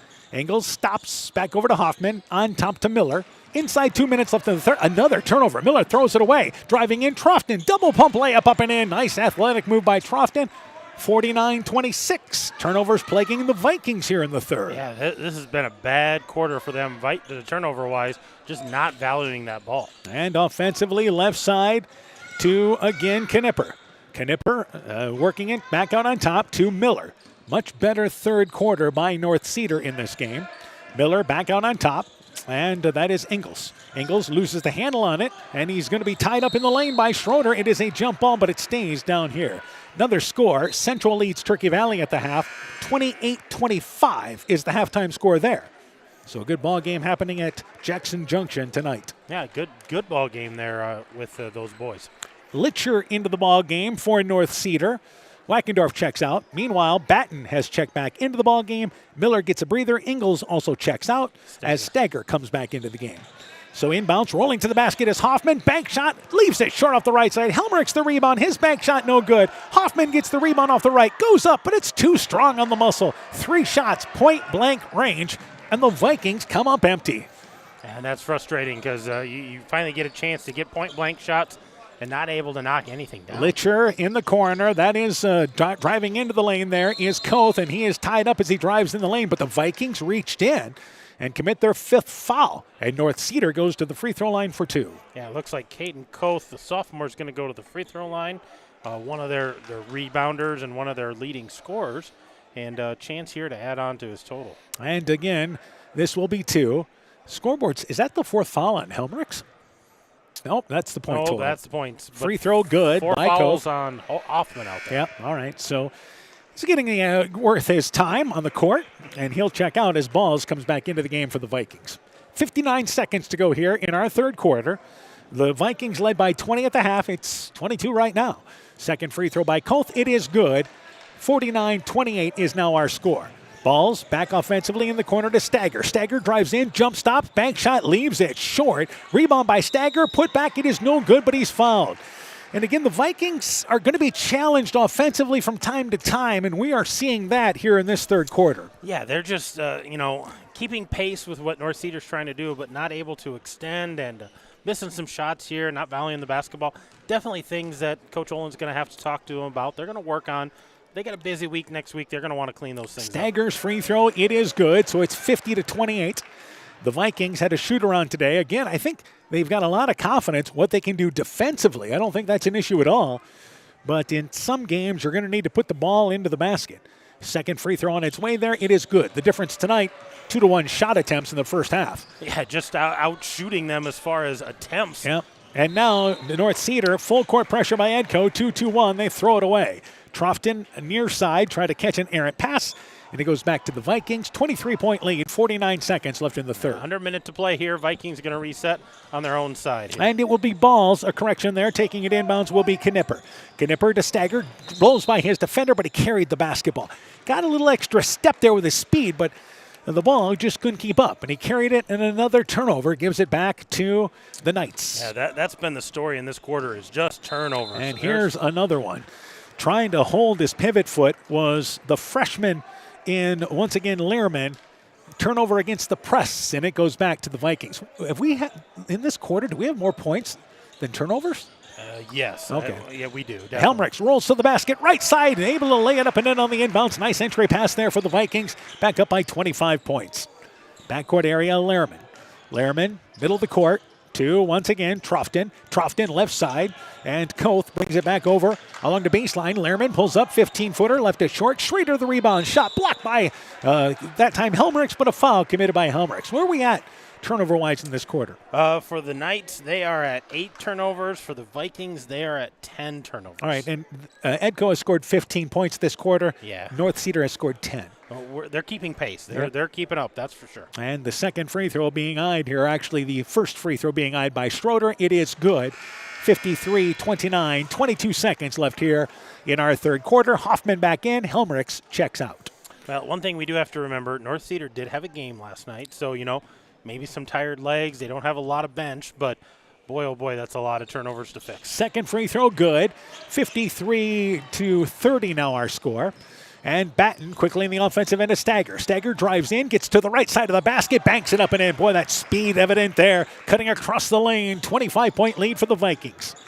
Backcourt area is again Litcher, knocked away, picked up by Knipper, knocked it away, gets it over to Stagger. Stagger scores the layup in the closing seconds of the third quarter, and the Vikings take their biggest lead of the night. As we go to the fourth, they lead 57-30. Top Gun Customs knows you can fill the deer tag well out of season. If you've tagged that prize buck, pull up to the stoplight at Top Gun in Garnavillo. That's it. Bob and his technicians have been repairing vehicles for over 45 years. We write the estimates, take the photos, and deal with the insurance company for you to ensure your vehicle is repaired quickly and, most importantly, safely. We also have free loaners or rental vehicles. Call Bob or Nancy at Top Gun to schedule your repair today. 563-964-9899. Edco Basketball is brought to you in part by Elkader Chiropractic Center, Dr. Jamie Hammersland, Innovative Egg Services in Elkader, Monona, and Waukon, Guttenberg Municipal Hospital and Clinic. Check out career opportunities at GuttenbergHospital.org. Rivals Inc. Custom Gear, Screen Printing, Embroidery, and online shopping at RivalsInc.com. And by Bruins and James Insurance, your Grinnell Mutual agent in Monona. You're listening to Tri-Rivers Conference Basketball on KCTN, Garnavillo, Elkader, Iowa. So we go to the fourth quarter. Edco a flurry to end the quarter. They lead 57-30 as we start this fourth quarter. They actually end up outscoring North Cedar 19-12. So this has been a game of runs for Edco. Yeah, it has. It's been streaks of good basketball, streaks of turnovers, and enough to maintain pace here and hold that lead. So it will be for Edco. Hoffman Also out there will be Ingalls. They will have Balls starting the quarter. Miller. And also out there as well will be Batten. So for North Cedar, they'll have Troughton out there, Wackendorf. Also in there is number 10, Max Schroeder. That's another freshman, 5'8", his first appearance. Koth in the ball game along with Schroeder as we begin the fourth quarter. And offensively, on top is Wackendorf. Wackendorf left side to Troughton. In the lane area, they go back right side to Wackendorf. 2-3 zone. They try to go in the lane. Knocked away by Miller. Loose ball in the corner. Wackendorf saves it out of bounds there, and it goes into the hands of Schroeder, the freshman, and he is quickly tied up. And the ball goes back to Edco at another turnover. What was our shooting in the third quarter? For the Knights, they were 4 of 11, 0 of 2 behind the arc, 4 of 6 from the free throw line, so positive there, but they had 9 turnovers. For the Vikings, they were 8 of 16, so 50%, 2 of 2 from the free throw line, 10 turnovers. Yeah, so that's again gotten away from them after a solid first half. So left side driving in is Miller, goes by Schroeder. His shot altered by Schroeder. He tried to lean in underneath him. Schroeder, baseball pass ahead, gets it to Troftman. His shot no good, but he's fouled by Ingalls, and he'll go to the free throw line for 2. Another score to pass along at the end of the first quarter. MFL Marmac and South Wind. South Wind leads 15-14. We mentioned West Central leads Clayton Ridge 19-16 at the end of one. Crestwood leading North Fayette Valley 18-10 at the end of one. Key High leading Postville. This is actually now a final. Key High has defeated Postville tonight 58-41. And Central leads Turkey Valley at the half 28-25. We likely will not have finals for many of those games tonight. Free throw circled around, and it went down. Okay. And another free throw being eyed here by Troughton. Second free throw, good. 57-32 our score with 7:19 to go. Vikings lead by 25. In the lane, they try to work it to Balls, deflected out of there. Miller trying to save it out of bounds, and he steps out of bounds as he tried to end up along the baseline. And the ball goes back there to the Knights. Yeah, not able to get the ball in into the post like that. And looks like Jaden Miller, a little gimpy on that angle, just kind of working out a kink there. And backcourt area, they work it in the offensive end with Troughton. Troughton drives all the way along the baseline, double teamed, reverses it left side to, again, Litcher, and then Litcher is fouled. Boy, the Vikings, 2 quick whistles here after committing 5 in the third quarter. So we saw the stretch of ball in the first half that I think Coach Olin really looking for. And it's a matter of this team learning to put together 4 quarters. Yeah, good quarter, okay quarter. That third quarter, turnover-wise, not so good. He's looking for a cleaner quarter here. And again, this is a different-looking team in some areas this year. Koth outside the right block, takes a dribble inside, lays it, and just flipped it over the rim. Nice shot there by the Knights and Koth. They score the first 4 points of our fourth quarter.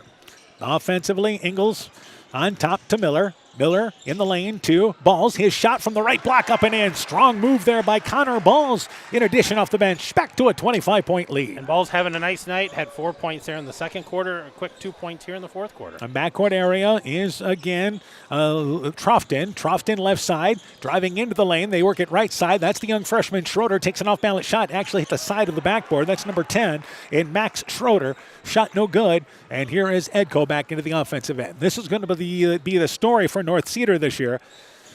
These freshmen, this is going to be their JV minutes. Yeah, this is where they're going to get a chance to be on the court and need to grow up in a hurry in this freshman. In the lane, Connor Balls on the left block. Stops on the entry pass from Batten. Back over on top now to Batten. Batten in the lane, goes to the left side, uses the left hand, the layup. It is up, it is in. Foul, count the basket. Vikings lead by 27 here in the fourth. Nice move by Carter Batten, going strong to the rack and able to switch that over. So he finished with the left, got the bucket, got the harm. He's going to have to go to the free throw line to get that traditional three-point play. Substitutions, Helmrich and Stagger back into the game for the Vikings. Hoffman and Ingalls will check out with 5:55 to go here in our fourth quarter. Again, we'll be back in town on Monday nights. We've got games Monday and Tuesday and a couple of good matchups. Edco and MFL Marmac here on Monday night as the free throw by Batten finishes off the three-point play. It is good. Batten will check out as Knipper comes back into the game. Then Tuesday night in Monona with North Fayette Valley and MFL Marmac. We've got a 5:30 start Monday night, 6:15 start on Tuesday night. Well, and these Vikings have a tough road next week, so this is a quality win for them. But they've got MFL Marmac on Monday and Dakota Valley on Tuesday. Miller, steal, gets it ahead to Stagger. Stagger scores a layup up and in on the right side. That might be one benefit thing about not facing Al Burnett, because remember, they used to have to face Al Burnett in this stretch. Yeah, this is a stretch where they'd run into them too. So they've got a tough stretch here this week. Trofton loses the basketball. It's picked up there by Knipper. Here's the Vikings back in transition. Left side to Miller. And Miller drives baseline where he's cut off. Good job by North Cedar getting back. Ball's left side in the lane to Stagger. Stagger pump fakes. Foul on the way up. Gave a little pump fake, leaning in. And then Wackendorf came over the arms and Stagger to the free throw line for 2 with 5:15 to go in our fourth quarter. Yeah, the Vikings, we talked about, we've got the game Monday with MFL Marmac. They have Coconut Valley here on Tuesday. Then they go to North Lynn on Friday. So they've got a tough stretch coming up next week. So they're going to have some legs, and they're going to have to clean some things up. Free throw by Stagger. It is good. And it's a 31-point lead as Wackendorf will check out. Back into the game for them is, once again, Lehrman. So a team that dresses 8. And then again for North Cedar. Second free throw being eyed there now by Stagger. Stagger's free throw on its way. It is good. Makes them both. 66-34. So the Vikings pulling away here in this second half now. And they have a couple extra guys on their roster. I don't know if they're not here tonight or if they're sick, but only have 8 tonight. Litcher, right side open for 3 off the front of the rim. Shot no good, and a nice seal out there by, once again, Edco getting the rebound. Balls ahead to Stagger. Stagger crossover dribble, facing the basket, misses the shot. Saves it on a bounce back left side to Koth.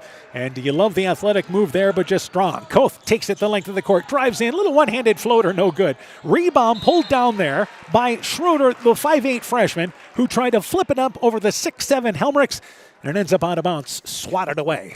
Yeah, that wasn't going to go very far because Helmrichs swatted that right away. North Cedar wants a timeout. 4:45 to go. 66-34. Vikings on their way. Choose skilled care to recover from your surgery or illness. Grace Bullman of Eitzen did, and she states, "When I came into the hospital following surgery in La Crosse, the first thing I noticed was it seems like family. The whole unit was welcoming, kind, caring, and glad I was there. I felt peaceful, and with their help I knew that I would get back home again, which I did just 2 weeks later. The entire staff was encouraging and always gave the extra mile. Wherever you are, remember to ask for skilled care."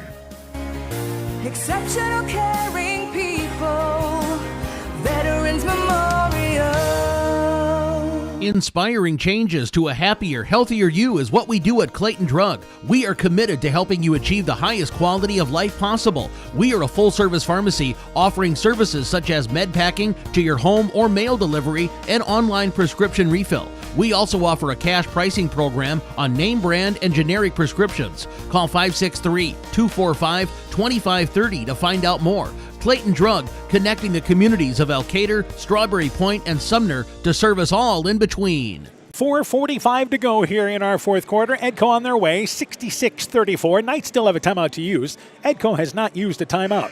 And the Vikings, again, as Coach Olin will try to talk to him after the ball game, but some good stretches there where you're like, boy, this team, man, they could be really good. Really good defensively and offensively. And then offensively, there's some struggles in the half court. And again, like I said, these are different pieces than what you had a year ago. Yeah, and they're still, it's early. Yeah. This is only their second ball game, so they'll work out those kinks. And again, they're going to bring athletes. There's no doubt about that.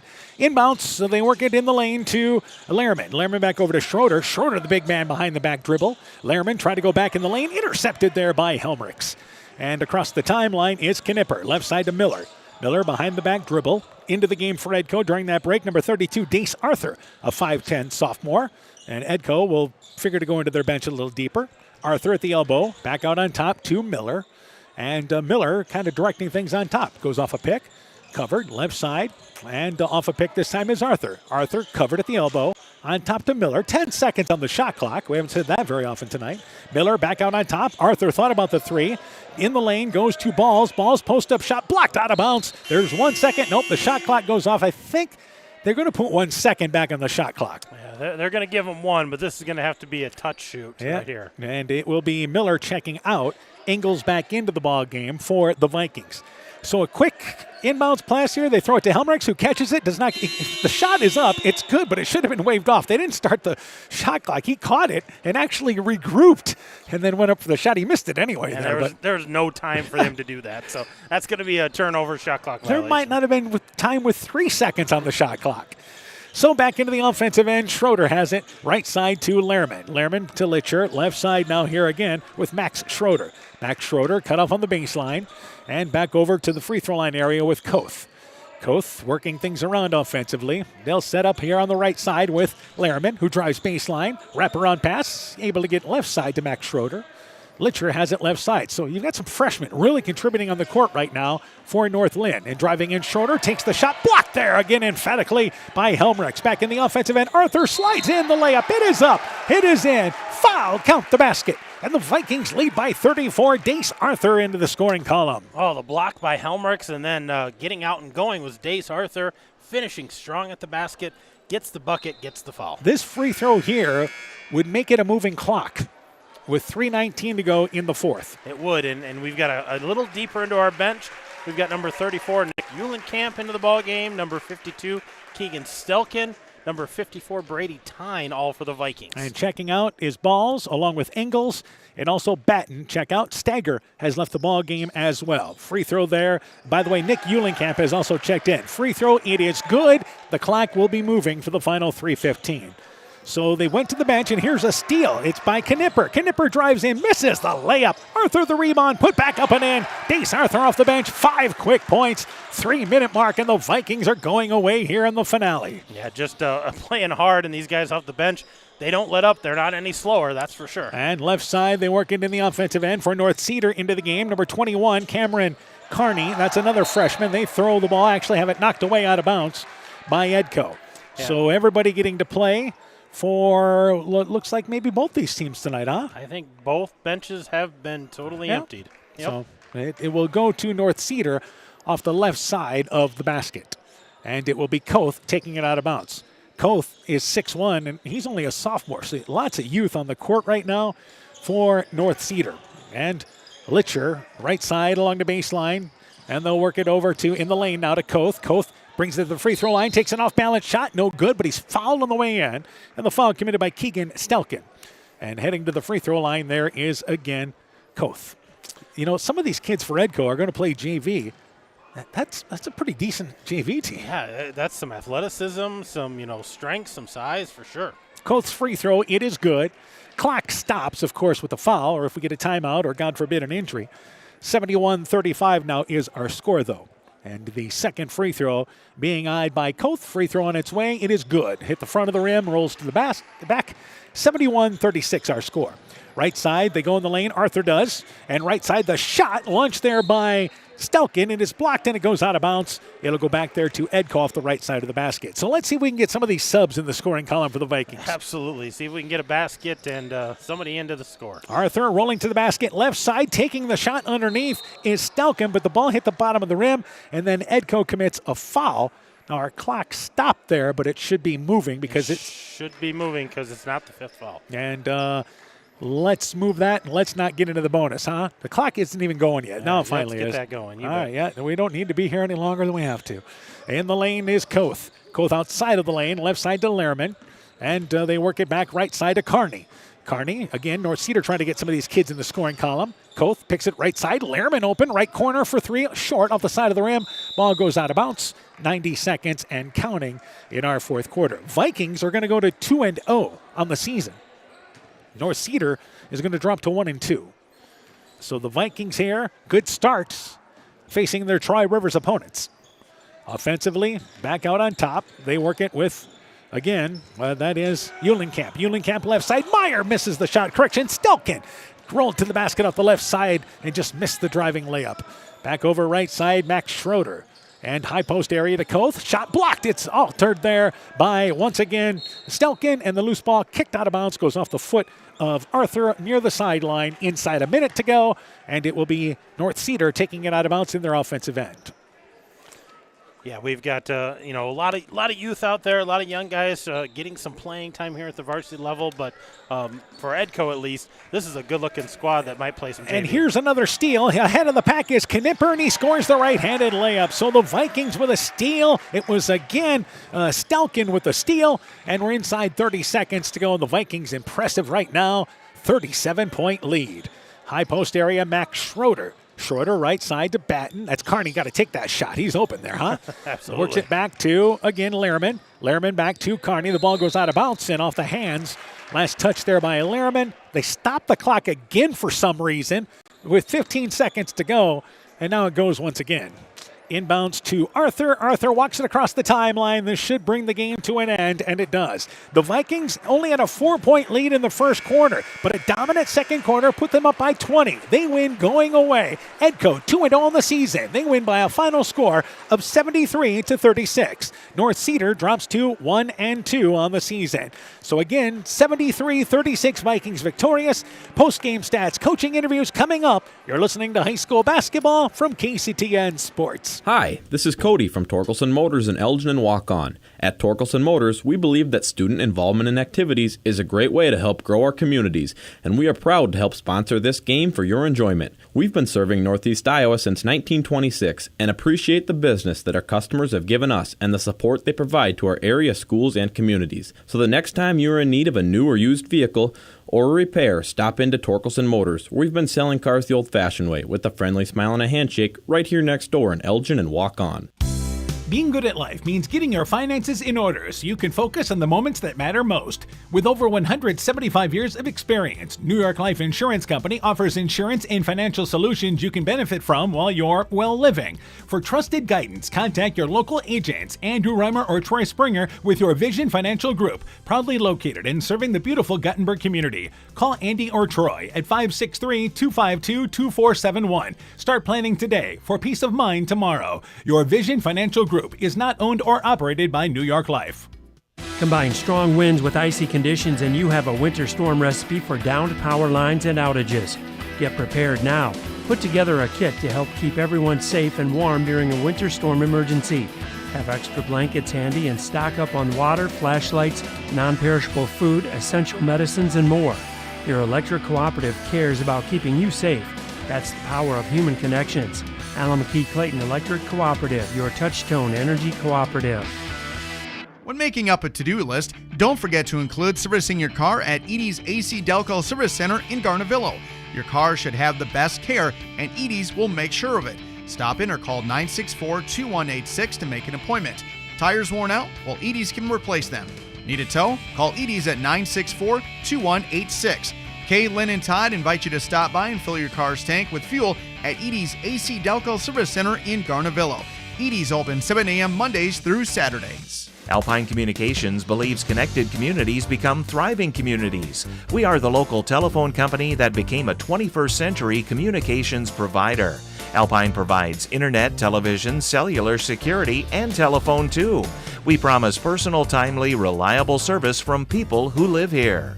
When you choose us, we all thrive. Connect with Alpine Communications today. Click alpinecom.net or call 563-245-4000. Strawberry Building Supply offers all your building materials for residential and commercial projects. Whether you're building from the ground up, remodeling your home, or a weekend project, we have the materials you'll need.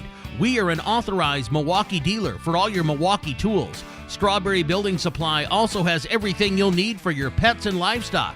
Stop into Strawberry Building Supply today at 413 West Mission Street, Strawberry Point, or call 563-933-4579. Hey, Justin Birdnow here from Birdnow Chevrolet in Monona. I want to take a moment to wish all the local athletes good luck during their game.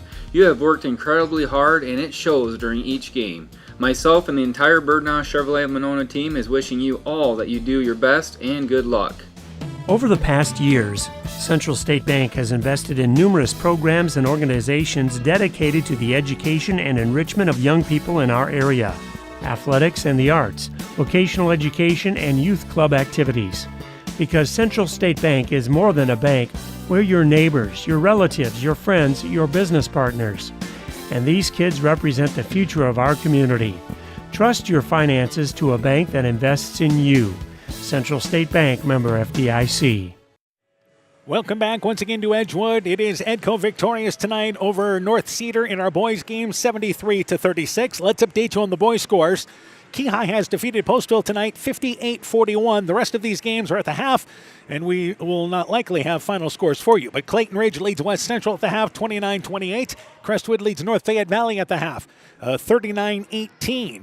Southwind leads MFL Marmac at the half 34-30. And at the, again, also at the half, it is actually at the end of 3. Central leads Turkey Valley 44-42. Crestwood, by the way, now leads North Fayette Valley 62-29. That ball game is entering the fourth quarter there. So that's the latest scores we have for you. Return things now to Coach Aaron Hammond. Let's go through the game totals here, and let's start first off here with Edco putting up 73 points tonight. Yeah, the Vikings were led by Jack Steger. He ends tonight with 19 points. Jaden Miller with 13 points, 10 points for Carson Ingalls. So 3 guys in double figures for him. 8 points for Carter Batten. We've got 6 points for Cale Helmerks off the bench, 6 points for Connor Balls off the bench. Dace Arthur with 5 points there at the end of the game. 2 points for Carter Knipper, 2 points for William Hoffman, and 2 points for McCoy Olin. So 73 points for the Vikings. They shot 48% tonight, only 1 of 7 from the three-point line, 30 of 58 for 52% shooting from the field, and 10 of 14 from the free throw line, 71%. They had 18 turnovers. 10 of those were in that third quarter. Yeah, you take away the third quarter, this Viking team looked like they could play with a lot of teams in the 3 quarters they put together. Absolutely. All right, let's go to the totals now for North Cedar. For North Cedar, they were led by a couple of guys. James Truffington had 14 points, along with Caden Koth with 14 points. Dylan Wackendorf with 4, 2 points for Noah Schroeder, and 2 points for Carson Lehrman. So there's their 36 points. They shot 37% tonight. Only 1 of 9 behind the arc. That's 11%. 12 of 26 otherwise. That's 46%. 9 of 11 from the free throw line. So that's 82%. But if you look at total shot attempts, that's 35 shot attempts. Edco had 65. So, I mean, you're just not getting the attempts. And then to compound it, 36 turnovers for the Knights tonight. And that's, again, going to be an issue that they're just going to have to deal with. They're going to have to somehow get those cut down to have any opportunity to really be in any game this year, especially in the Tri-Rivers Conference. Yeah, it's going to be hard to compete if you can't get shot attempts because you turn over the ball and you can't have those possessions. And for Edco, again, defensively, you got to give props there. I think this is where this team's going to build upon. Yeah, they need to learn to keep their hands off because they got into foul trouble, especially that second quarter. They started to put North Cedar on the line, and you do that against a good team, get to that bonus, they're going to attack you and get more shot attempts at that free throw line because they know they're in the bonus. All right, so we'll take a break. When we return, still hoping to talk to North Cedar's boys basketball coach Cole Muller, along with Edco basketball coach Justin Olin, when our postgame show from Edco continues after this. Edgewood Auto and Towing is an automotive repair shop, tire dealer, and 24/7 towing service. We offer full service work on all autos and semis. Our highly skilled mechanics provide quality workmanship and will get you back on the road in a timely manner. Check out our current tire rebates by calling 563-928-7333 or stopping into Edgewood Auto and Towing for complete terms and conditions. Cedar Tax and Bookkeeping are proud supporters of all of our local high school sports teams. We want to wish everyone the best of luck on their season. We are here for all your tax, payroll, and bookkeeping needs. Give us a call at 563-245-2154. Again, that number is 563-245-2154. Thank you from Kurt and Ann at Elkader Tax and Bookkeeping, located in downtown Elkader. NEAT is connecting more and more homes and businesses to reliable, fast broadband internet in Northeast Iowa. NEAT's fiber optic network has expanded and is now offering speeds up to 1 gig in and around Monona, Lowena, St. Olaf, Farmersburg, Postville, and surrounding rural areas. NEAT Fiber provides high-quality internet, television, and telephone services at the speed of light. For more information on how to upgrade your speed and services, visit NEITEL.com or call today, 877-638-2122. NEAT, connecting you now. Epic Wear. Get personalized clothing for your school, your team, family, friends, business, or any event. Epic Wear has a huge range of customizable apparel, trophies, and awards. They offer free design help or design your own apparel at getepicwear.com, and you can even set up a free website for your fundraiser. Epic Wear, walk on. Call 563-568-2301 to place your order today. People's State Bank is a locally owned and managed bank with convenient locations in southwest Wisconsin and northeast Iowa. If you're looking for a place where you're more than just a number, but still have access to convenient technology and low fees, People's State Bank is it. As a community bank, they're proud to support many of the local charities, county fairs, community events, and more. When you become a part of People's State Bank, you can be confident that you're standing with a good cause. People's State Bank, member FDIC. Welcome back once again to Edco. Our final score tonight is the Edco boys victorious 73-36. That's the final score of your ball game tonight as the Vikings improved to 2-0 on the season. We'll go through the scores coming up in just a little bit. Our girls' scores as well. And several boys' games still at the half or early in the third quarter. And we'll continue our post game here. Edco victorious once again, now 2-0 on the season. We're joined by their head coach, Justin Olin. Coach, first off here, as you get up here, let's talk about defensively. You hold the team to 36 points, force a number of turnovers here. That's where you guys really hang your hat. It is, and we do a nice job. The kids just play so hard on that end, and it just, sometimes when maybe we're struggling a little bit offensively, it just helps us, get able to calm down and kind of get set because we can rely on that end a little bit.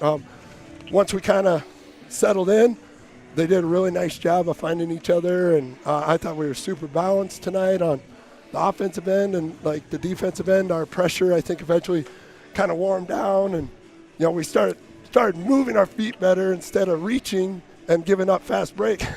Things out of our pressure, and the kids adjusted really well. I was super proud of them. Yeah, you had three guys in double figures. Jack Stanger with 19, Jaden Miller with 13, Carson Ingalls with 10. Yeah, those guys, they did a nice job. They came in this morning. They were putting work in. They weren't really happy with how they shot the ball at East Buchanan, and they were in this morning, really did some nice things, and, you could tell. I mean, it's when you put the work in, they got rewarded with a good night offensively for us. So really happy with that. All right, Carter Batten had 8 points, and he got some support off the bench with Connor Balls and Kale Helmerich with 6 each. Yeah, I mean, we're fairly deep. We got guys that can come in and give great minutes, do a nice job with doing their job. And that's what we talked about after the game, was that wasn't just one guy. That was everybody doing their jobs together. When somebody was struggling, other guys stepped up until the other guy got going, and it was just a nice team win for the guys tonight. The other thing is, with the exception of maybe a stretch in the third quarter, I think you're pleased overall the offensive improvement you saw from Tuesday night's game. Yeah, we did a nice job of, took a little bit to kind of get everything kind of arranged. We seemed like we were kind of a little discombobulated a little early on, and then all of a sudden we started moving the ball better, moving without the ball better. Our post did a really great job of not necessarily getting touches in the paint, but they did a nice job of holding position to get our guards into great spots for some good looks. And then our post hit the glass hard, got some putbacks, and then they were rewarded later in the second half with getting some good buckets. Once they went man, we got them loose for some good looks. All right, now inside. Obviously busy week next week. This is a tough stretch of games for you guys. Yeah, and we knew that coming in. We knew these two games this week were going to be really important just to kind of get us amped up, revved up, because this next week's a great test, a good challenge. We're looking forward to it. We're excited about it. Really good teams that we're going to see MFL Monday, MV Tuesday, and head down to Northland on Friday. So we're going to get tested. We're going to learn a lot about ourselves and see where we're really at. The one thing is, I think you expect your defense to carry. Yeah, I don't think we're afraid of anybody on the defensive end. I think we're pretty confident that we can defend who we need to defend and make adjustments out of that for how we need to do it. And, we're just excited. The kids are excited. The energy's good from them. And I'm just really happy with this, how good we are as a cohesive team right now, and that's huge. All right, Coach. Good luck to you guys. We'll talk to you before Monday night's game. Hey, good luck to you guys. Sounds good. We'll see you then. You betcha. Edco basketball coach Justin Olin, his team victorious tonight by a final score of 73-36. We'll keep it right here as we start to wrap up our post-game show tonight. Again, we hope to catch up with North Cedar coach Cole Moeller in the future, but I think they're still talking with their team. They have not emerged yet from the locker room. So let's go through first off Our boys' scores tonight. It is Key High beating Postville 58-41. All of these games still going on. Central leads Turkey Valley at the end of 3, 44-42. Southwind leads MFL Marmac at the half, 34-30. Crestwood on their way against North Fayette Valley, leading at the end of 3, 62-39. Clayton Ridge leading West Central at the half, 29-28. We'll have those final scores on our website, kctn.com, on the sports page. Our girls' final tonight, let's start there. Edco girls impressive tonight, 69-35, the final score there. Other girls' finals. Turkey Valley beats Central 62-21. Southwind over MFL Marmac 38-34. Crestwood beat North Fayette Valley 58-27. Clayton Ridge over West Central 60-24. Let's get your thoughts first off on our girls' game. Well, we saw something besides Lily Brisky scoring a lot of points tonight. We had some outside shooting. We had some guard play. We had some really nice defense. And that's some positives for Coach Putz going forward because they've got MFL coming to town on Monday. They've got Maquoketa Valley, who's ranked in Class 2A, I believe, still. And then they've got to go to North Lynn, a really good North Lynn team. So they've got 3 challenging games in front of them, but I think they can compete in them if they play like they did tonight and keep hands off, don't foul, don't grab, but attack when you have those opportunities. Keep crashing the boards hard on both ends of the court.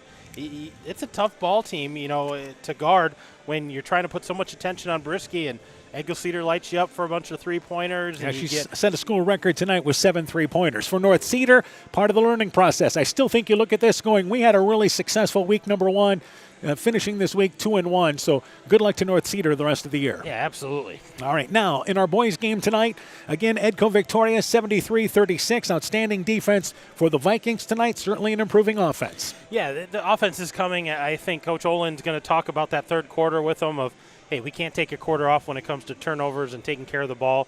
We got to have a solid quarter. You take those 10 turnovers away in the third quarter. This is a really nice ball club up and down the line. Guys coming off the bench contributing, not letting the defense go down at all.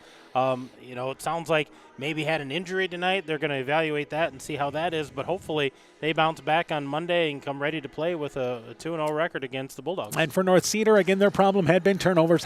That's the issue there, and it's a young team, so continuing to learn, that's what they'll try to do, continue to learn and get better. And I still think they feel pretty good. They got a victory early this week, give them some confidence. That's what that young team needs. So we wish good luck to North Cedar the rest of the season. Hope to catch up again with Coach Mueller as we wrap up our post-game show here tonight. And Monday night, we've got games Monday and Tuesday. Back here in Edgewood Monday, a late matinee affair as MFL Marmac and Edco play the Chalk Talk at 5 o'clock. Girls game time at 5:30. The boys game to follow here on KCTN FM 100. Live video on KCTN.com or the KCTN YouTube channel. Then Tuesday night, it will be North Fayette Valley and MFL Marmac, with the Chalk Talk beginning at 5:45. Girls game time at 6:15, with the boys game to follow here on KCTN FM 100. Once again, thanks to our studio show tonight, Caitlin Mussman, along with Ty Keenan for running that. Also thanks to Jenna Hammond for running our camera in this ball game. And Coach, we'll see you Monday and Tuesday. Yeah, we'll be ready to go next week. For Coach Aaron Hammond, I'm Dan Behrens. And once again, for a complete recap of tonight's ball game, highlight scores and more, go to KCTN.com, click in the Sports tab. This has been a presentation of KCTN FM 100 Sports. Scooter's Coffee in Manchester offers a variety of coffees, smoothies, blenders, and breakfast food products served all day long. Scooter's Coffee offers fast and friendly service, too. In a hurry? Use the Scooter's Coffee app to order, pay, and earn rewards. Simply stop at the drive-thru window and pick up your order. Scooter's Coffee is open Monday through Saturday, 5:30 a.m. till 8 p.m. and Sunday, 6 a.m. till 8 p.m. We look forward to seeing you at Scooter's Coffee in Manchester.